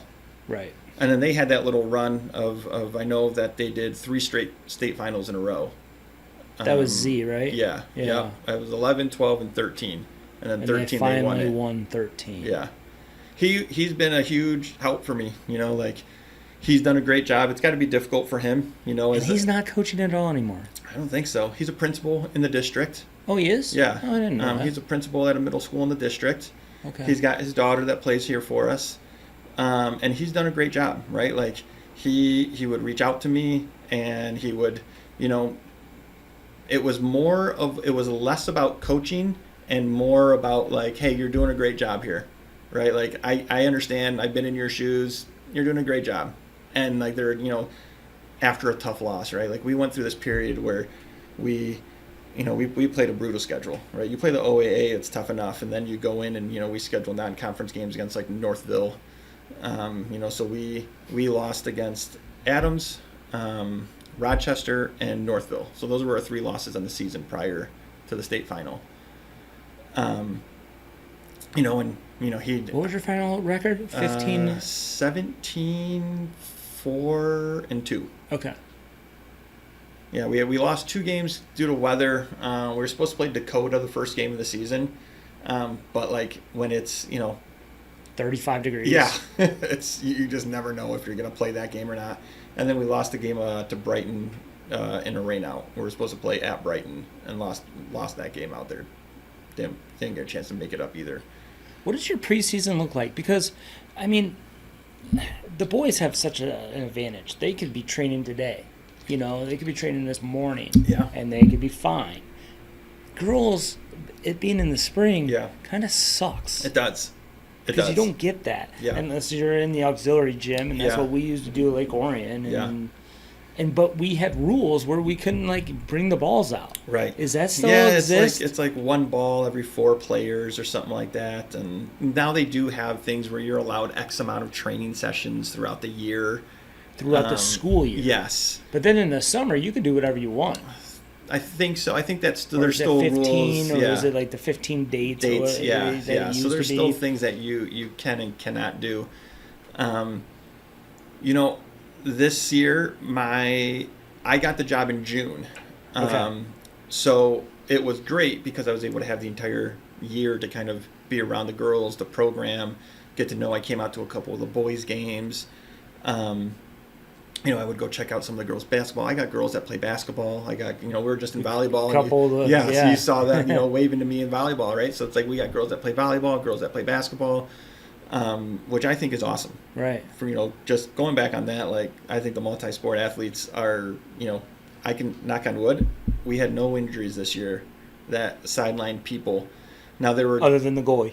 Other than our goalkeeper, that's a fluke. Yeah, that was something that it's like whatever. You can't control that. Yeah, but that's fluky. We had some girls that were maybe banged up, and I would make a decision if it was. Again, there were tons of times where I would look at this girl, I'm like, if this was the Troy Athens game, would you be able to play? She's like, yeah. But there are times where I would make a decision you've been banged up, played a lot of minutes, let's just get you some rest. Yeah. So I would sit somebody for that, but I had nobody that missed. Aside from our goalkeeper at the end of the season with that fluke, quad injury, no one missed any significant time because of that. And I attribute a lot of it and I know you and Laura talked a little bit about the dual sport athletes. Yeah. Olivia was a starter on the basketball team, all conference, awesome basketball player. I got tons of girls that played basketball. I have girls that played, girls that played volleyball, girls that played flag football, To me, I think that's the way to go. When is flag football here? In the fall. Thank God. I know. Oh my God. It's coming. That sport, it's in the spring in New York. Yeah, because the girls' high school soccer is in the fall, which I think there's also I don't like that either, I think there's also a girls' spring flag football. Oh, really? But I know. I know some schools have it, and I think this was the first spring that they were doing it. And all the best players are girls soccer players for the most part. Right. Yeah. But we have girls lacrosse, right? So you would think that I'd be losing a ton of some of these kids, the girls lacrosse. I know that was a big problem. It's amazing that you Stevenson. still have 2 teams. Yeah. But the girls lacrosse has 2 teams. Again, when you have, over 2,000 students in your school, and you have a reputation in sports where, from an academic standpoint, Troy's top notch, right? Mm-hmm. I think they're top 3 in the country or in the state. Yeah, or something I just saw something where very high. And so, from an academic standpoint, you got arguably one of the best schools in the state. Yep. And then all of my girls basically have 3.5 GPAs or higher. They're all considered scholar athletes. I talked to some of these girls. I'm like, what class are you taking? And they're this pre-college, and I'm like, I don't even know if that was around when I was in Exactly. school. Right. And they're basically they're like college students. You know, they were college. I remember at my banquet, I said I was talking about one of the girls was like, she's probably going to be my boss one day. You know, like they're just so smart. Yeah. And then you put the fact in that they're willing to put all that time and effort into playing sports, and how good sports are here. You know, and same thing with like Athens. Like, when was the last time you heard about like a bad sport at any of those schools? You know, No. like it's not something that happens very often. When or go into your team like makeup. Yeah, How many seniors are you losing in? 9. Yeah, I'm losing 9 seniors. How many are playing college soccer? Any of them? 2, 3, 4, I think 5. 5 of them. Marin Swan's going to Butler. Sabrina is going to Wayne State. OJ's going to Wayne Two State. Wayne State. Yeah. Emma Rosick's going to Hope. Okay. And Serena Hua is going to Messiah. Oh, really? Yes. D3. Yeah. I love that. And they're like a D3 power. They're really good. Have you read that book? I haven't. The Messiah Method? No. It's pretty good. Really? Yeah. Okay. It's about culture, about like their history and Yeah. everything like that. It's pretty good. And I think that's honestly, like, I love hearing that, because I think culture is something that can bring you to a next level, right? Like it's people want to be a part of that because of your culture. And I think that's something that I've came here and tried to do. Like, that was a big primary focus for me, is I wanted to establish the culture that I wanted, that I, brought to Lawrence Tech, the one that I brought to Stevenson. Like, that's what I wanted to do, was just establish that. And I wasn't, not willing to change, because for me, I thought it worked.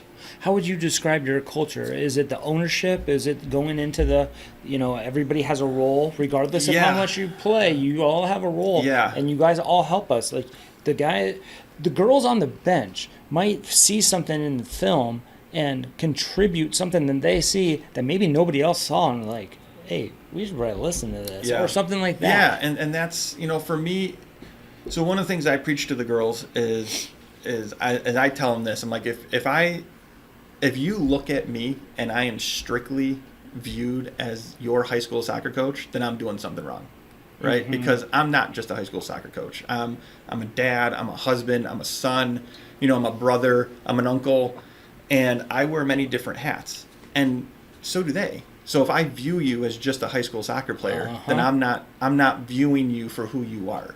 I'm looking at you in this box, and I don't want to put you in that box, because you're a daughter, you're a sibling, you're a student, you're a niece, Yeah. like you have more than just that hat that you're wearing as a soccer player.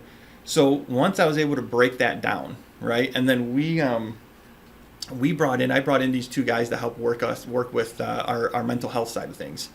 I think that was a huge thing, huge difference. There's these 2 guys. I'll give them a little shameless plug here. They're pillars of performance. Okay. Justin Newcomb and Mark Lacombe. They're these guys. They're high school football coaches. And I met them through Stevenson, because that's where they were at. And now they've transitioned. They went to Lance Cruz North. They're dads. They're girl dads. And they're just great people. And they started this program where they just try to work with high-level athletes, high school athletes, college athletes, where they're trying to take you to that next step mentally. And we brought them in, and we did a 3-day session with them. They were here for 3 days, and we talked about resiliency. We talked about like overcoming, like negativity. We talked about the pressure that people put on you, or the pressure you put on yourself. Some of the things that they talked about, which I thought was a huge thing, is they said, how many of you are leaders on this team? And like the 4 captains are raising their hands, and they're like, nah, every single one of you are a leader on this team. You're all leaders on this team. You all should view yourself as leaders on this team. And then that kind of pivoted a little bit of that mindset, because then girls weren't afraid to speak up, regardless if they were playing 80 minutes or 3 minutes. Like they knew and they felt like they had a role on that team. And I would listen to everyone, like if someone brought up something to my attention where we're watching film and someone was like, hey, I think about this. And yeah, you're right. great. Like the way that I view the game is different than how you view it, and different than how someone else views it. Of course. And as a player, you're viewing it one way because you're going through it. As a coach, you have a viewpoint of what you think it should look like and what you're doing. So I'm super open-minded to hearing all of that. Like I would call Doug at the end of games and like, hey, did you watch this game? Did you see anything? What feedback can you give me? I'd call friends. I would ask people, right? So that's the way that I always learned and wanted to get better, is I would do that.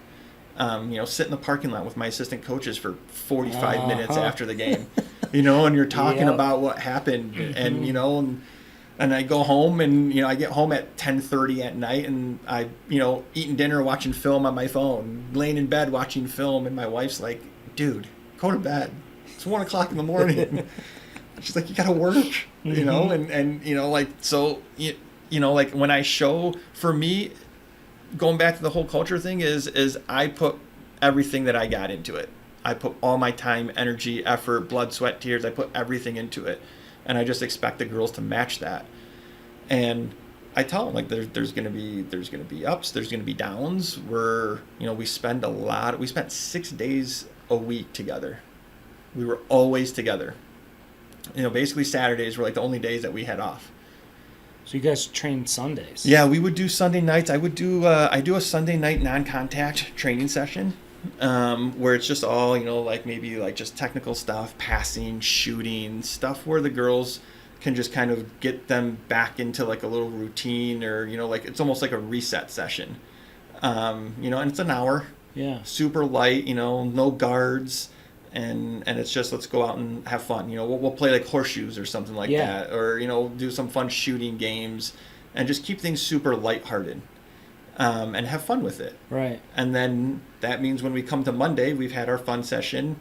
And Monday, now let's refocus. Let's prep for we got the game games. on Tuesday, exactly. and then Wednesday's a film, and then Thursday we play, and then Friday, Friday might be a walkthrough. Friday might be, hey, I'm going to order some pizzas. Let's just go sit and chat. Yeah, do you ever... Always. That was going to be my next question. It's like... Always. Because you guys... Coaches have to read the room and be like, you know what, that was a tough week. We maybe played Athens and, let's say, Stony or something like that. And it's like, Friday, you're going to have the day off. Yeah. Because, just because... The funny thing is I would try to give them day offs, and they wouldn't want day offs. They would not want a day off. That's awesome. I would cancel. How good does that make you feel as a coach? I loved it. They just want more. Yes. And Laura was talking about that. It's like they just want more. They don't want this to end. They don't want this run to end. Yeah, and that's. I mean, we'd have. I'd be checking weather, and I'm like, listen, it's supposed to thunderstorm right as we got practice, and they're like, well, let's go inside. Let's go in the gym. Like, don't cancel. Like, let's all get together. So we would get together, and maybe we'd show up with I'd show up with some pizzas, or we'd show up with something, and sometimes it would be we just sit down and we're hanging out, we're chatting, right? The girls are telling me about their day, they're talking about school, exams, or whatever the case may be, and like that would be our get together time, and you start seeing the friendships and relationships that these girls are creating, and they're like sisters. They love being together, and then when they leave here, they're still together. They go to each other's houses. The amount of times it's like, hey, we're all going to 7-Eleven to grab Slurpees or something. We're going to grab a drink. We're going to grab snacks. And, 18 of them go. They're all going together. Or they have pasta parties. Not a single kid misses. Team dinners. Right? Like they all do it. Team dinners were the best. So like that was awesome.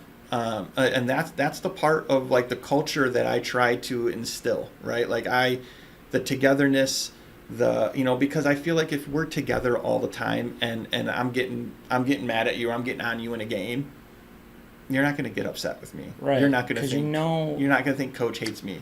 Exactly. You're not going to think, coach doesn't think I can do it, because I've built that relation. I view you as more than just a soccer player. Exactly. I'll check in with these girls. Like I do it this summer, check in with them like, hey, you getting ready for your club season, or if it's a junior, I'm like, hey, this is a big year. Are you looking to play college?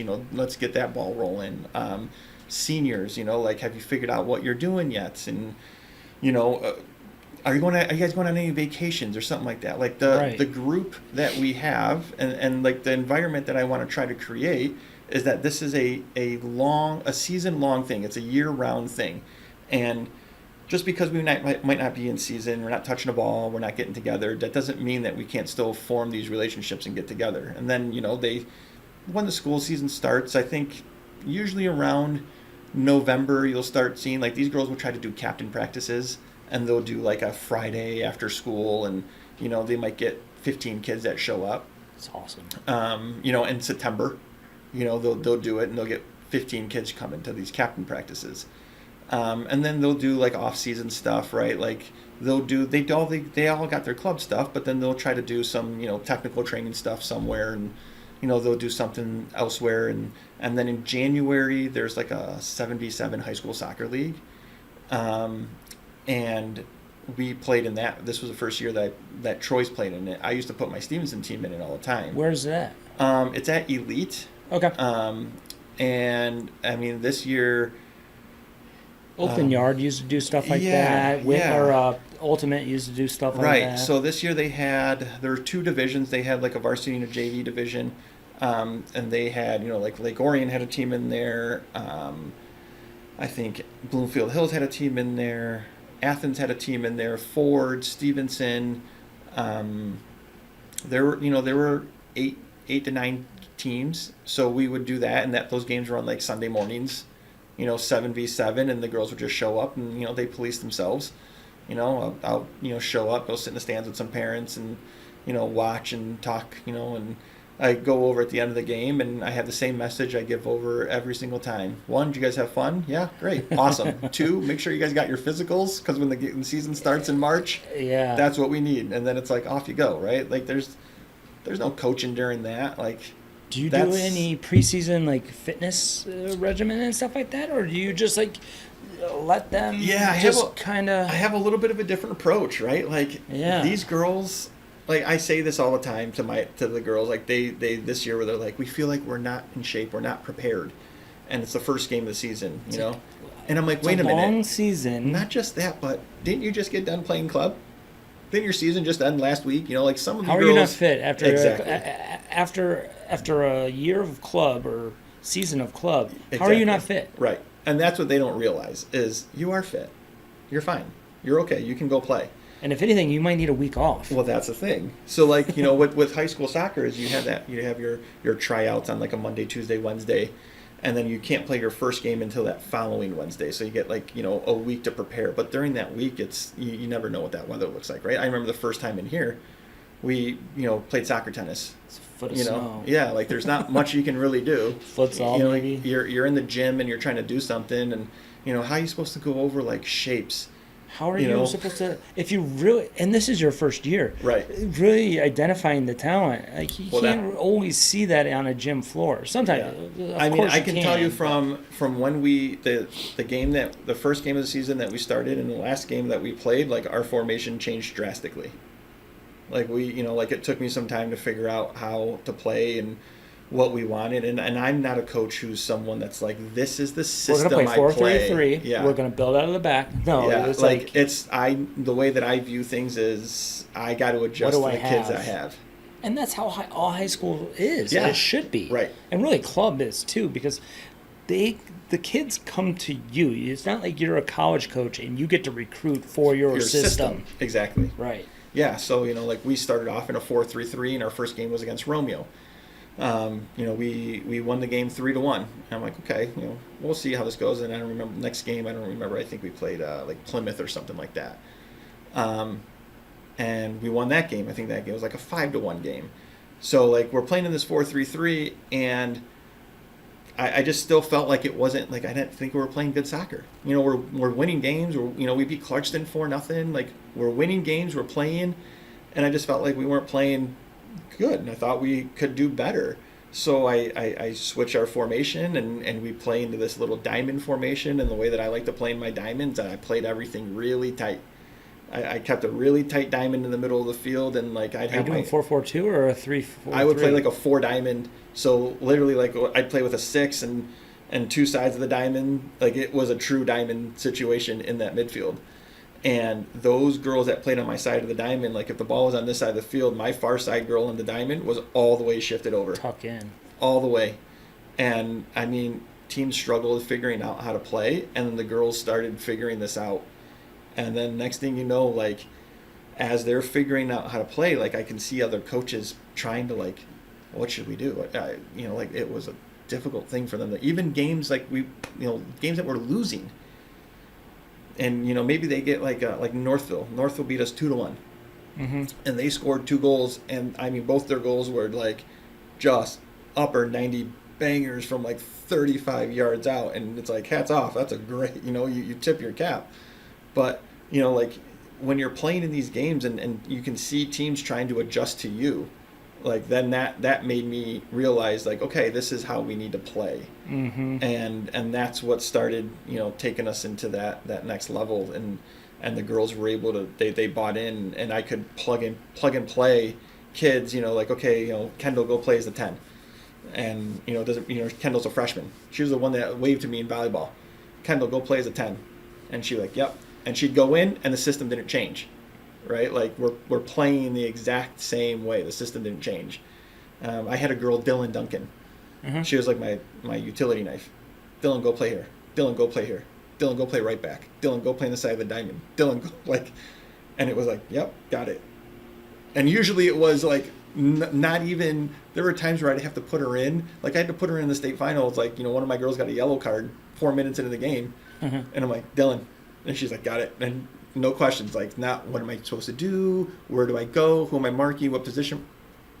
Dylan. And she was like, yep, I'm in. Is it still 10 minutes for the yellow card, or is No. it just off and back on? Off and back on. That's so weird. I try to give them, depending on what the card is, Yeah. I'll try to give them a little bit of like a cool down session. Yeah. Like, okay, Yeah. just go sit down. I'll let you know when to come back. Yeah.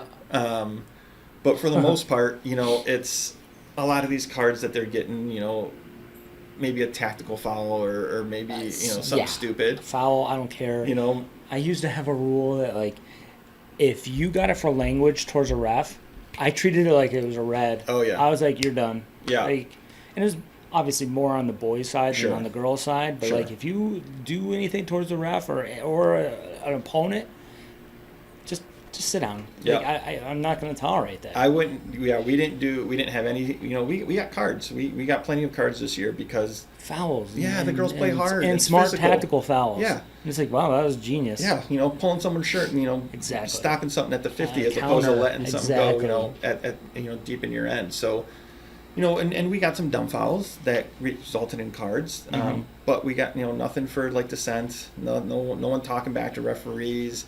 I think the referees did a really good job. I don't think that they get enough credit. I think a lot of the referees we had have done a pretty good job with like their communication during games with players and.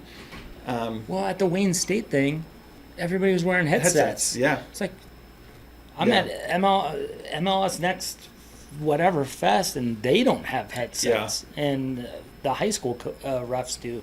I like it. Yeah. It's good. Yeah, I mean it's good, and for the most part, like you get to know these officials, you get most of the same officials. Of course. So like you start building a little bit of rapport with them, and Yep. if I get on to somebody, like they get it, right? And I don't see things the same way that they do sometimes, and I can get on to some refs, and it's like, okay, yeah, you good now, Tony? Let's go, move on, move on to the next one. So it's good. I loved this entire year that I've been here. It's been awesome, and I can't even wait for the next one to start. So you have 13 coming back. Yeah, 6 out of the 11 that started in the state final are coming back. That's good. It is good, Including goalkeeper. including goalkeeper. Yeah, she was my backup goalkeeper. She's coming back. And She'll then be the the number one one. that got hurt is Yeah, graduating. she graduated. Yeah. I mean, what are you going to do for an encore? That's the question. I mean, Now it's like hopefully like that taste in your mouth Well, of losing that's- that final and then being able to build off of Yes. that. Because that's Yeah. like your foundation. I mean, realistically, let's be honest. Like, you're not going to get to a state final every year. No. Right? Like, it's not happening. No. So, Because every team is different. yes. That's what's crazy about high school soccer. Yeah. It's not like club soccer where you have the same 18 girls for the most part for at least 5 years. 6 years. Yeah. Exactly. Yeah. No, it's true. And even from like this year's team at Troy compared to last year's team, like I had a bunch of girls who were first year high school players for, whatever reason. Maybe they didn't play high school because they were Nationals focusing blue on or something, whatever, or they were, yeah. like I had a girl that basically didn't play high school because she wanted to do she basically did tournament teams during the summer or during the spring. Like she would just go to like different showcases or hop on teams, and so she didn't do anything like that. But yeah, like you don't know, you don't know who's coming out. You don't know. In Who's girls moving in. girls soccer, that's the thing too. Is like freshmen in girls soccer can step into a varsity and they can play. Yep. Like they can be impactful, make a difference. I had 2 freshmen on varsity this year. They didn't play a ton, but even them just being in the environment with 5 college girls going to play at good colleges, and then Right. like understanding what that expectation is and that level is, when they come in next year and they're starters, they're ready to go. Like there's no deer in headlights. There's no nerves. They're ready to go because they did that, right? Like you put them in that position and they're ready. Like I've already got, I think there's already like 8 incoming freshmen who have contacted me about next year. And school hasn't even started yet. Like I put out like a flyer in the school, like welcome to packet that they have, and Like a meeting. it's got like it's got like a Google Forms link, and then they fill out and it comes to me, and I just start gathering contact information for people. Right. And then in September, late September, we'll have like a meeting at the school for anyone interested in girls soccer, and that's where you start meeting some freshmen. You have another one of those meeting maybe in like December. And then you have like a final one before the season starts, so you have a couple touch points with them, and you try to get the word out. And I think I had 16 freshmen this year or something like that. That's good. Like we had a good number, right? And I had 1 sophomore on varsity. So my entire team was made up of juniors, seniors, and the 2 freshmen. Yeah. And we had 1 sophomore on varsity. But next year I'll have a couple sophomores who played JV who will step right in and play on the varsity team and fill in those gaps. Do you do anything in the middle schools at all, other than the meetings? So when I was at Stevenson, I used to go to like their lunches and would meet with them, Okay. because like at Stevenson, their 9th graders weren't in the building. Oh, really? Yes. So is it 7th, 8th, and 9th, or 6th, 7th? It was like 8th, and 7th, 8th, and 9th were at some of the junior highs. Oh. And like some depending on like what programs that they were involved in, like if they were like made into like the MAID program or something, some freshmen would be involved or be at Stevenson where others wouldn't be. Right. Where here, like everyone's in the school. So like I don't got to necessarily worry about, I don't got to worry about anything. And these girls do. These girls, they know, right? Like they know. I can talk to my freshmen and be like, what girls are coming in that are that are going to be 9th graders next year? Yeah, and they're they like, know. you got this, and You got they the know. Liverpool girls. You got this. Yeah. You got that, and like, yeah, it's not like, because do you remember who was it? Dan Fife. Yes. The basketball coach at Clarkston, right? Yeah. And he would get into the middle schools and the elementary schools, and he would just build everything up, and that's what Yeah. turned Clarkston into a juggernaut for all Yeah. those years, And then Fife, Dugan's daughter, is like freaking national team, scored 4 goals Right. in the And that, ECNL national saw final that. and whatnot. And it's like, and I always wonder, like, what if soccer did that? But the clubs do that kind of for you. Is that? I want to get into a spot where I'd love to have like a youth camp.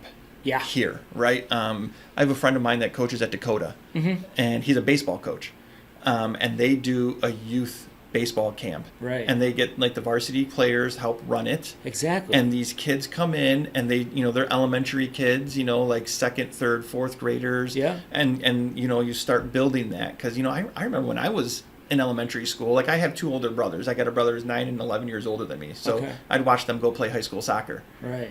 and it was always like, well, I want to go play high school soccer. Like Yeah. you always think about like, oh, I want to be at the stadium, and we, you go on this little run that we're on, and now you get people from the community who are coming in and they're watching games, or you get, girls who are going to be, who are 7th graders and they're in the stands with their parents watching, and You know, like, in my opinion, is there a better feeling than Thursday night, Tuesday night, under the lights, national anthem playing? You know, like, Yeah. you're playing, you're Yes. you're ranked fourth in the state, and you're playing the third ranked team in the state, or like, it's awesome. You see all the girls out there lined up, and it's awesome. Yeah. Like, I don't know, you don't get that in club. No. No. You don't. And there's just something about that feel of like playing for your community and playing for your school, and maybe some of these kids, their parents are alumni of Troy High School, and maybe they played, like, there's just something about when you're here and you're playing for your school and you're playing for your community, and like, we had a police escort from Troy High School to I-75 when we left for the state finals. Are you serious? Troy Police gave us an escort to That's I-75. awesome. Like, That's awesome. It was awesome, right? Like, the whole community bought into it. And I'm looking at this golf trophy of like Troy School District Golf Championship. Yeah. Do you guys have a trophy between you and Athens? Yeah, we do. So the game ended in a draw. So it goes to the retainer. They or goes whoever, to and they had it from the year before. Does so playoffs count? It does not. It's just regular But season. it's okay. We won a trophy still. Mm-hmm. It wasn't the Troy Trophy, the Troy Cup. Right. But we got a couple of them back here that we're happy with. But like that right there, right? Like, that's awesome. It is. I remember, so that game against Athens, it was here, right? And it ended in a 2-2 tie. And there were some girls that I had coached at Stevenson who came to that game. And I will give those girls, like, that also helps, like, make me realize that I'm doing something right when I'm building, like, my culture. My state final, I had, I think, like 7 girls that I coached at Stevenson were there, and some of them had graduated 4 or 5 years ago. How did they do this year? After the year after you Not so leave? well. It was a tough year. Yeah. It was they were in a difficult situation because they got bumped to the MAC Red. The MAC Red, when you got teams like L'Anse Creuse North this year, was awesome. Mm-hmm. Eisenhower is always awesome. Yeah. Romeo is awesome. And then they graduated some of their top end players, and then you got a new coach coming in. So, they struggled a little bit this year. But I tried to stay in connection with them, and I still went to a couple of the grad parties that I got invited to, and those girls would come out and support my teams, and they'd watch our team. And I remember after the Troy Athens game, one of the Stevenson girls was like, "I've never seen anything like this." And I'm like, "I know." She's like, "I can't believe how many people are here. I can't believe, like, the environment. I can't believe anything." In fact, there was a game when we played them in the finals, in the district final. My wife was telling me about this. My wife comes to, like, all the games, right? Mm-hmm. My wife, my daughters, they come to all the games. My 6-year-old, she's on the field. She's taking pictures with the trophies. Mm-hmm. We're going to grad parties, and my daughter's like, holding, like, I brought all the trophies to all the grad parties. Yeah. Right, and my daughter's holding in pictures with them, and like my girls look up to these girls, right? Of course. Like, they see what they're doing, and And they're there's around built-in them. babysitters too. Oh yes, yes. I forgot who told me that. Maybe it was Laura. Some of them were already, like, giving me their resume. I watched these 3 kids. They're all under the age of this. And I'm like, okay, Yeah. This is great. I told my wife, I'm like, I got 22 girls who are willing to come over and babysit. Yeah. But, we're at and playing at Athens at Royal Oak, and I was getting onto a ref, right? Like, there's a situation, there's a collision. I didn't agree with the call that the referee was doing, so I was getting on the ref. And my wife was telling me after the game, she's like, there was a guy in the stands who was yelling, "You're not at Stevenson anymore, coach." Like, almost like I felt like it was like an introduction to, like, the big boys, like, welcome to the big leagues, Right. like, you're not at Stevenson anymore. And I look at her and I was like, really? She goes, "Oh, I was so upset with him, and I wanted to go over there and yell at him." But, like, again, at the end of the day, we won, right? We won that game, and their head coach, Jason, he's the first guy to come over here. Hey, man, awesome. Go get him. Like, there's no, it's a rivalry. There's no, like, I don't hate them. Right. I don't hate Jason. I don't hate Todd. Jason's wife came up to me after the game and like congratulated me and was like, good luck, welcome, this is going to be so exciting for the next few years, right? Right. Like that's to me, like, yes, there's a rivalry. Yes, you want to beat Athens. You win one game all season as long as it's Athens, great. Right. But like at the end of the day, we're all doing this. We're all going through this together, and we want to create an environment and an experience that it's going to continue to draw girls in. Right. And you want these girls to come and play, and so that way they can experience those types of things. Is Troy school of choice? So yes and no. I think they have some really strict rules with like how they do things. Like I don't think you get to choose if you want to go like Athens or Troy. How is the middle school set up? Is it 4 middle schools and each high school gets 2, or is it one middle school goes right into the... I'm not sure. I think that it's lines like everything else, right? Like, depending on where you live will determine where you go. And it's not even the school you go to necessarily. It's the line. Essentially, yeah. I think so. Okay. Because I have a couple girls who I think live close to Athens, and I think just the way that it goes through their subdivision, like they go to Troy, or something along those lines. Yeah. And, or like, I mean, that's how Rochester is. Right. There's a school district in Buffalo that has 3 schools, and it's like half of the neighborhood is at one school, half of the neighborhood is at another. It's like it's happening weird. over at like Utica Community Schools, right? Like yeah, that's Ford, where Ike, I live in that area, and where I live, my daughter, if we stay where we're at, she'll go to Ike. But then there's a house there's like kitty corner of the subdivision across the street, they're going to Utica.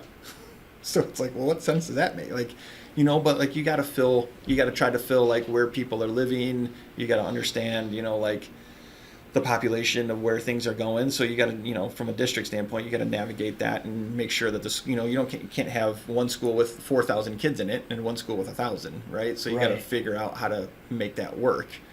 But here, having the 2 high schools, I think it's not easy, but it just is like, okay, you're either going to Troy or you're going to Athens, and if you're at this middle school, everyone from this middle school goes into here. I'm assuming that's kind of how it goes. I haven't been around long enough. Right. Still trying to learn how all that works. Who is the old coach here? At Troy? Yeah. Dan Tricoli.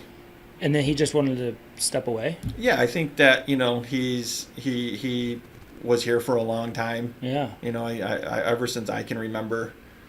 And I think he, at some point it ends, right? Like I'm even, talking to friends and, like I'm not going to, would I love to coach for 20 years? Like, sure.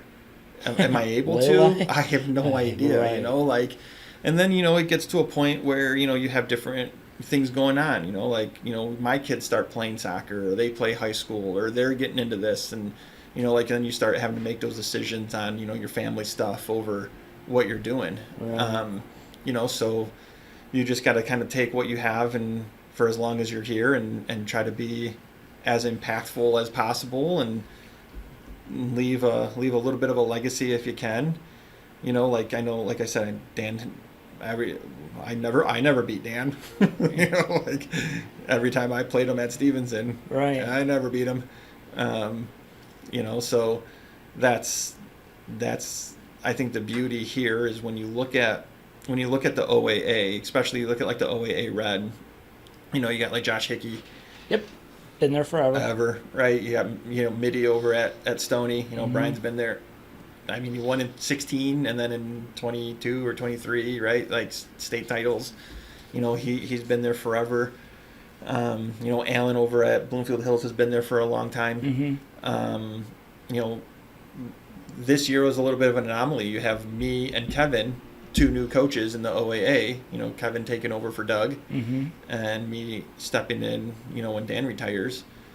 So like that doesn't happen. No. Jobs two OAA jobs open at the same time. Doesn't happen. It's not the norm. No, it's not. Wow. So it's when you get here, you're cementing yourself in for a long time. When you did get here, and the 4 captains were already set, mm-hmm. did you have any second thoughts about no, I'm going to name the captains, or like, no, I am definitely keeping it? I didn't. And part of the thing is again, I got to adapt to the players that I got, right? And the way that I think things have been done here, and I wasn't coming here to change everything, right? Right. Like I'm not coming here to change everything that we do. You guys have certain traditions and things that you guys do, and I want to respect those things, and I want those things to carry on, because obviously you guys have had a program that's been pretty successful Exactly. for a long time. Right. It's not like there's been success for just 4 years. It's 20, 30 30 years years. that they've been success, and I'm not here to change that, right? I'm here to kind of build off of that. Right. So when those 4 came and those were the captains, like, okay, those were the captains. How were they selected? Were they voted? So yeah, they're voted on based off of the players. Okay. And so I kept that. That's what they've done. That's what they wanted to do. And I think, I think if your peers are choosing you as to be a captain, then, I think that you should be rewarded for that. Mm-hmm. I will say, like the four new captains that we have are probably 4 captains that I probably would have picked. So like these girls know, right? Like they have an understanding. And it's all, I let them do it all like anonymously. I send them a form, and, it's like it all comes to me, and I see who votes for who. Mm-hmm. And then you total it up, and, like that's going to be what who your captains are.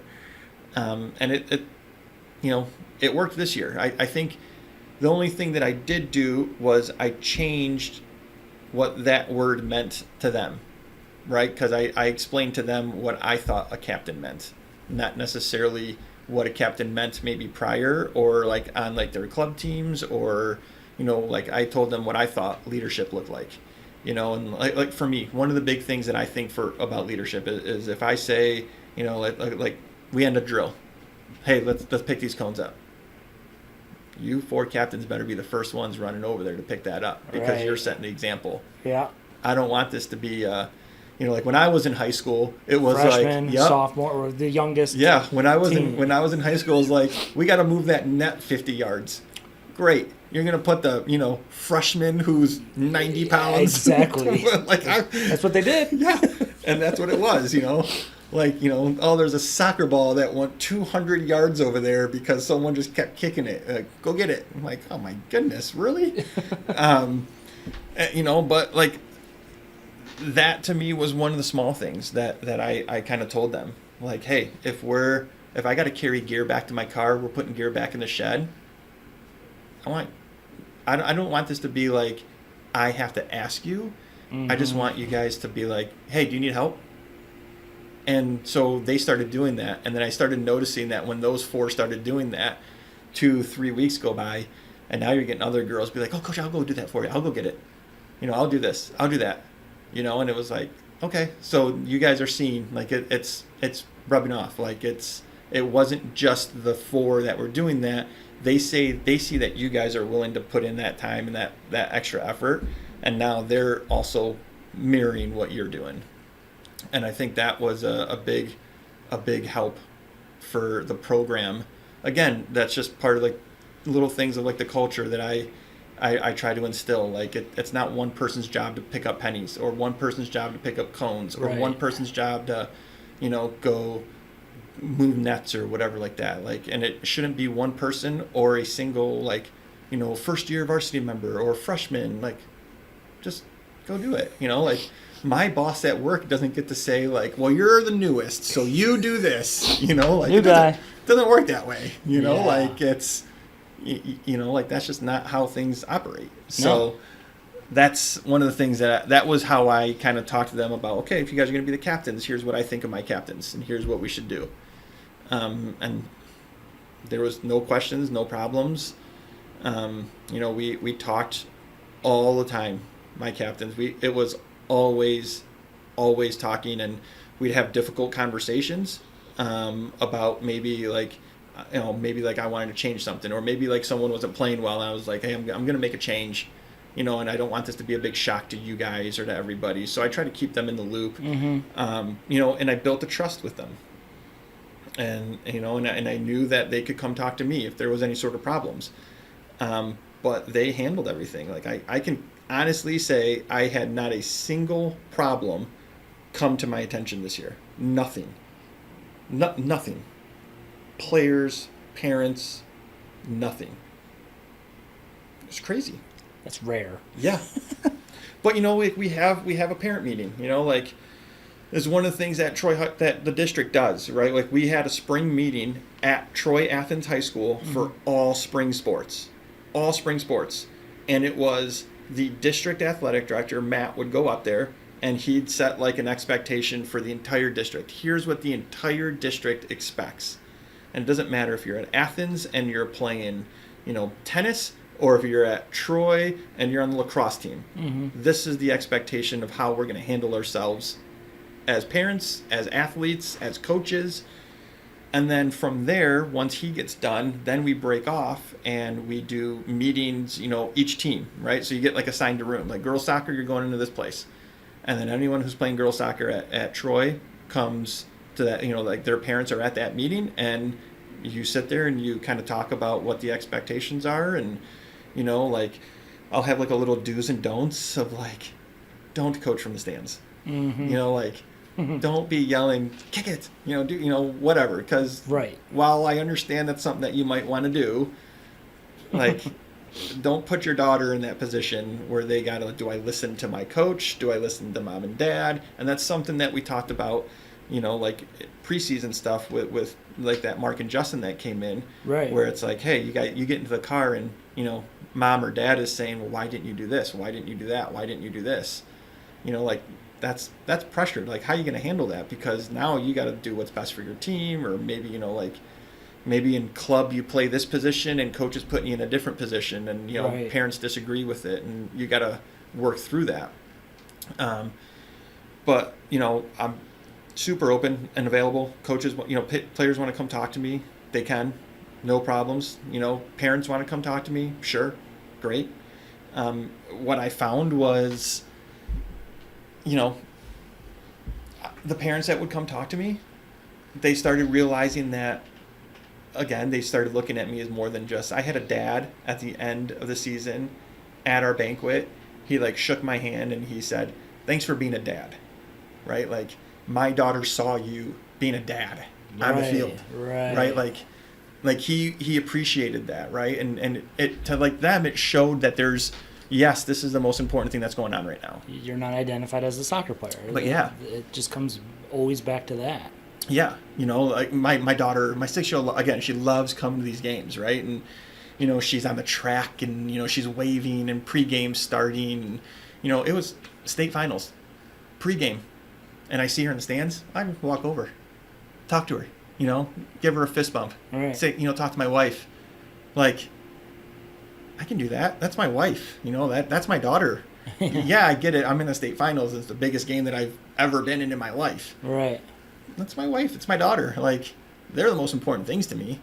And I think it just shifted the focus a little bit for these girls of understanding that, like, yeah, this is super important what we're doing. And this might be one of the most important things that we're doing right now.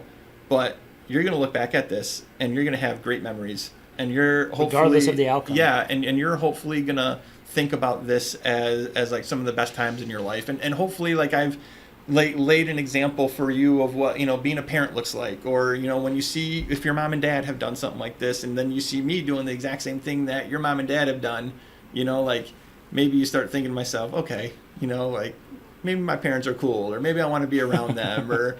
it just, my hope is I can just set some sort of example, right? That's all I want to do. Mm-hmm. Set an example, be positive, have an impact on them, stay connected. I just had someone who graduated college. She just graduated college, and I coached her many years ago, and she was like, hey, can I put you down as a reference for this job I'm interviewing for? I'm like, absolutely. And those are the things I want. That's, I think, what's important. Absolutely. I'll never forget the soccer stuff. Don't get me wrong. Of course. I'll never forget that. I forget, I keep on saying this, but somebody said that you are ultimately judged by a coach, or as a coach, by how many weddings of former players you're 100%. Invited to. And yeah. I think I agree with that yeah. so much. Yeah. I remember sitting in the interview at Troy, and one of the questions that was asked from our district athletic director, and he said, how do you identify success at the end of the season? And like I said to you earlier, and I go, well, how many grad parties am I getting invited to? And he looks at me, he's like, that's how you identify success? I go, yeah, absolutely. Because if I got 9 seniors and I get invited to 9 grad parties, I think that's a success. I agree. If I have 9 100%. seniors and I get invited to 0, then they don't like me. I've done something wrong. You know, like they view me as the head coach of Troy High School. They don't view me as a mentor or, you know, like a role model or someone who's made a difference in their life. You know, and I think, listen, on the field, success is pretty clear what it is, right? Like in soccer, there's wins and losses. And, you know, there's trophies. Are you playing deep? Is your season ending? You know, like obviously, like that's the success of measurement on the field. You know, but if you look at it from a whole, it's that, right? Like these girls are leaving. You know, how many of these girls are going to come back and be a part of it? Like that's the stuff that I love when they come back. And you know, I already got these girls that are graduating. They're like, can we come back and sit on the bench? We promise we won't be a distraction. Can we, you know, when our college season's over, can we come sit on the bench for you? And I'm like, you know, like that's what I want. You know, like they then turn into the number 1 cheerleader for the program. Exactly. And I think that's awesome. I think that to me is, again, that's what high school sports is. You know, like that's why I keep coming back to this idea that there's nothing like it. There's nothing like it. You know, like there's something that you just can't replicate. You know, and that's why I've just decided to commit to coaching high school. Don't get me wrong, I still do all the same things, you know, like the North American Soccer Expo. I'll be there. Right. I'm going to go to sessions. I'm going to learn. I'm going to watch. Mm-hmm. You know, I'm going to network with people. I'll be there. Yeah, right? Like, I'm going to do all these things. Yeah. I want to do these things because if I stop, then I'm not bettering myself off as a coach. Absolutely. You know, and with the level of talent that you have and where you're at, like, you have to keep doing this. Brian Middlestat, right? Yep. We played them, and it was, you know, in his eyes, they probably didn't have the year that, you know, he was hoping for, right? They're not winning a state title or competing in the OAA Red. They didn't win the OAA Red or anything like that. So for him, you know, that's, you know, obviously probably not good enough. Right. We're playing them. We got a better team than they do. We're playing at Stony, and it's 0-0. And it's 0-0. And it's, you know, second half, it's 0-0. 20 minutes left, it's 0-0. And I'm like, what is what is going on? And what I thought they were going to do, everything I seen on film, everything I thought, I come out here, he does something completely different. Puts together a whole new, in like 3 days, puts together a whole new system, everything brand new, something I've never seen on film before. And I'm trying to like coach through it. I'm like, okay, wait a minute. So he's doing, okay. So I'm pulling girls off. I'm like, here's what we're doing. Here's what they're doing. We got to adjust it. You know, I'm trying to make the adjustments. We score a goal, you know, with, you know, whatever, 15 minutes left, go up 1-0. Mitty and I go out after the game, and I look at him and I go, what was that? And he starts laughing. Pulls out a napkin, paper, starts drawing. This is what we started doing. And and that's what I love, right? Like, I love that side of things. Right. Because, to me, that was a learning experience. You know, he's Brian Middlestat. You know, right. He's won 2 state titles. He's the head coach of Stony Creek, the Division I chair. Right. And I'm sitting across from him, and I just played him, and I'm trying to, where did you come up with this? Like, how did you do this? How did you put this in 2 days? And he's just like, this is what we did at training, and he just starts drawing stuff out. And I'm like, dude, that's awesome. I loved it. I loved every minute of that. You know, I was the student. Yeah. I was the student at that point, and that's where for me, I'll never stop. You know, I'll never stop learning, and when I do, then that's when it's time to hang it up. Right. And the whole theme of all of this is just relationships. Yeah. It's relationships with your players. It's you being able to call Todd Hugh. Yep. Before the state final, and yep. What do you do? How do I do this? Yeah. What am I doing? You know, and that's what the game is. It's just all relationships. Yeah. That's all it is. and that's the part of high school soccer that I think is great. Like I truly do, and I think that's the part that I don't think gets enough credit, right? Like, let's be honest, like Oakland County soccer is awesome. Right. Like you're playing the OA Red again, like we talked earlier. You got a team that's in the state finals almost every year, right? Like one of these teams is gonna, and here you want to hear a wild stat. Yeah. A team that has gone to that state final from the OAA Red, not a single one of those teams has won the OAA Red. Right. Isn't that so wild? we finished third this year in the Red. Adams, Rochester, and then Troy. Finals. Crazy. So do you go into the season like that's not even the goal? Well, it's so funny because that's what Doug and I were talking, and he goes, "You don't want to win the Red," because he's won the Red a bunch of times, wouldn't even make it out of districts. And the years that these OAA teams are making it to the finals, like Stony Creek when they made it to the finals, they didn't win the Red. They think they finished second. Bloomfield Hills finished third. When Athens lost in the finals, I think they were like second or third. Adams, when they won it, third, second. Like these, like so the funny thing is, the year that Adams won the state title, they beat Troy in the regional final. Troy won the OAA Red that year, and then lost to Adams. That is a wild stat. In regional. That is a wild stat. And then this year we finished third, play Adams, who was undefeated, won the OAA Red, and we beat them, and we go on to the state final. So a team that's won the OAA Red has not played in the state final in the last 6 years. It's been another team from that conference. So it does. It almost turns into like, well, I don't want one of these. I don't want one. I don't want one of those. Let's just like coast into playoffs and peak then. Yeah. Because you don't want to peak too early. Yeah. No. Absolutely. And that's hard. It is hard. It's something that's, like you never want to lose a game. But there's a lot of growth from it. Again, going back to Todd. You learn. Going back to Todd, I remember there was a year back with the boys. He was undefeated going to districts, district final or something. And I was at the game, and they were playing Ford. And I think Terry Steinwasser was coaching there, and my friend Chris, who is the boys coach there now, he was on that staff, and he was like taking that over from Terry. It was like the transition year that she was leaving. Right. And Athens was undefeated, whopping teams all year, and they lost. Ford beat them. And Todd walked in. This is districts. This is in districts. Their season ended 18-1, right? Same thing like Eisenhower this year with their girls. Lost to Rochester second round of districts. Adams lost to us, right? Todd comes into that meeting and says, I hope I never have another undefeated season again. He goes, we went down and the guys didn't know what to do.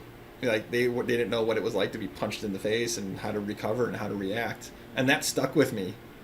Like that was one of those. It was like, yeah, I would love to go undefeated. How many teams are going undefeated and winning a state title? Like never. It's not happening. I don't think it's ever happened. Like Byron's, maybe. Byron Centers last year or 2 years ago, they were really good. Rockford had 2 losses this year. Like you're gonna lose 2-3 games, right? Like you're not gonna go and you're not expecting to lose like 7 to 10 games, right? But you're gonna lose if you're doing it right as a coach and you're scheduling teams that are quality, right? You're gonna lose, 2-3 games a year, just because like the teams are good, right? Sometimes the ball doesn't bounce your way. Like there's crazy things that can happen, But like you learn a lot from these losses, and that's just it's crazy. It's crazy to me that in the OAA that these teams that have won. I know on the boys' side, I don't know if it's like that. I don't think it is. On the girls' side, it's 100% like that. That's wild. Thanks for doing this. Yeah, man. It's fun. It is. I like high school soccer is the best, man. Yeah, and I mean, I love being home too because high school soccer is different here. Everything's different here. And all the clubs and all the colleges and then all the high schools, and it's just a different level. Yeah. It's just and people don't understand it if they're not from here. you know, and there's other hotbeds in the country, but I do think that this is a soccer hotbed. Oh yeah, I think soccer in Michigan is, I mean, it's so good. And then you were talking about earlier about, like, I mean, Rockford and Yes. East Kenwood and Byron Center and all those schools too. It's Yeah. like Midwest and MFA and everything that they're doing, or ACGR or whatever it is. Yeah, now. like that's the thing. It's nuts. You know, like it makes no difference. Like there's, again, Northville, awesome, right? Like I we cannot played believe Skyline. Northville, Novi, and Grand Blanc are adding into the OA Red. That makes it even worse. Yeah, I don't know if they're all going to go into the red, right? Like I think there's going to be, like, Northville's obviously for girls soccer going to go into the OAA red. You know, I think that there's going to be, we're going to have to, the powers that be are going to have to figure out how to do. They're going you to do a know, north and a south, or like, east, west. Like, you how know, are they it's- going to do this? It's tough already. You know, like we traveled away to Oxford this year. You know, like Yeah. a league game, and we're driving out to Oxford. Right. You know, it's a 40-minute drive out here. Yep. You know, like what's that going to look like when we got a league game away at Northville on a Tuesday night? Like, you know, at least it's not winter, right? Like think about basketball, right? It's the same thing. We look at like the Big Ten. You got Oregon. You know, obviously like football is the big driving factor, right? In the Big Ten. So you got Oregon playing against Rutgers, and you're traveling across the country. Stanford is in the Atlantic Coast Conference. Right. That doesn't make sense. Right. You know, but maybe on the football We side, got they think about Maryland it. And, yeah, like you just said, we got Maryland, and we got Oregon, Yeah. and Washington, Yeah. and USC, and USC, UCLA. So ridiculous. Yeah. You know, but they don't think about the soccer programs or the baseball programs that have to travel cross country, and you know that's hard. Now, obviously, this is a significantly smaller scale, Of course. you know, but like a Tuesday it's the night, same concept. Tuesday though. night in December for boys basketball, and you know there's snowing outside. You got to get out to Northville. That's going to be tough. Yeah. It's going to be tough. Man. But I mean, we'll see. I'm excited. It's only going to make us better, right? Like bringing in Janine Absolutely. at Northville, you bring in Novi. Like it's only going to make us better. You're playing And then you these get one of teams. those 1 or 2 losses, and then you Yeah. can go win a state title. Yeah, you know that's the goal. That is nuts. That's the reason why I came. Absolutely. Told my wife, you know, I want to chase that crazy dream of winning a state title. It's hard to do. Very hard. You know, to do. puts you into a different category. You Yeah. know, so that's I want to put my picture up on the wall over there. There you go. I want to be on that coach's legacy. You know, join Henry and Brian. Z. Yeah, get on that. I told Z we were walking out of our coaches meeting, or walking out of the parent meeting, and him and I were talking, and I just said to him, I go, I'm coming for you. I'm going to do it. And he's like, I hope you do. And that's the difference, right? Like I think everything here is, there's so much support. Exactly. And he's a parent, but he's also an administrator, right? Like he's a principal in the district. And he's bought into this 100%. town. Yeah. City. Yeah. Raised his family here. Exactly. You know, like it's awesome. It's awesome. Yeah. All right, man. Thank you so much. Appreciate it. Appreciate you. Come back to Troy anytime, man. You got to come Absolutely. check out an Athens game. I will. Todd, I saw Todd at the expo last year, and then we talked about him getting on because, like you said, he's a legend, and just hasn't happened yet. Yeah. But I'm definitely. And then he's like, "You need to come to a Troy Athens game." And I'm like, "I know," and I've been to several, you know, but that was years ago. Yeah. But It's awesome, man. It's so good. Come out to East Lansing. We're this Saturday. They're doing the All-Star game.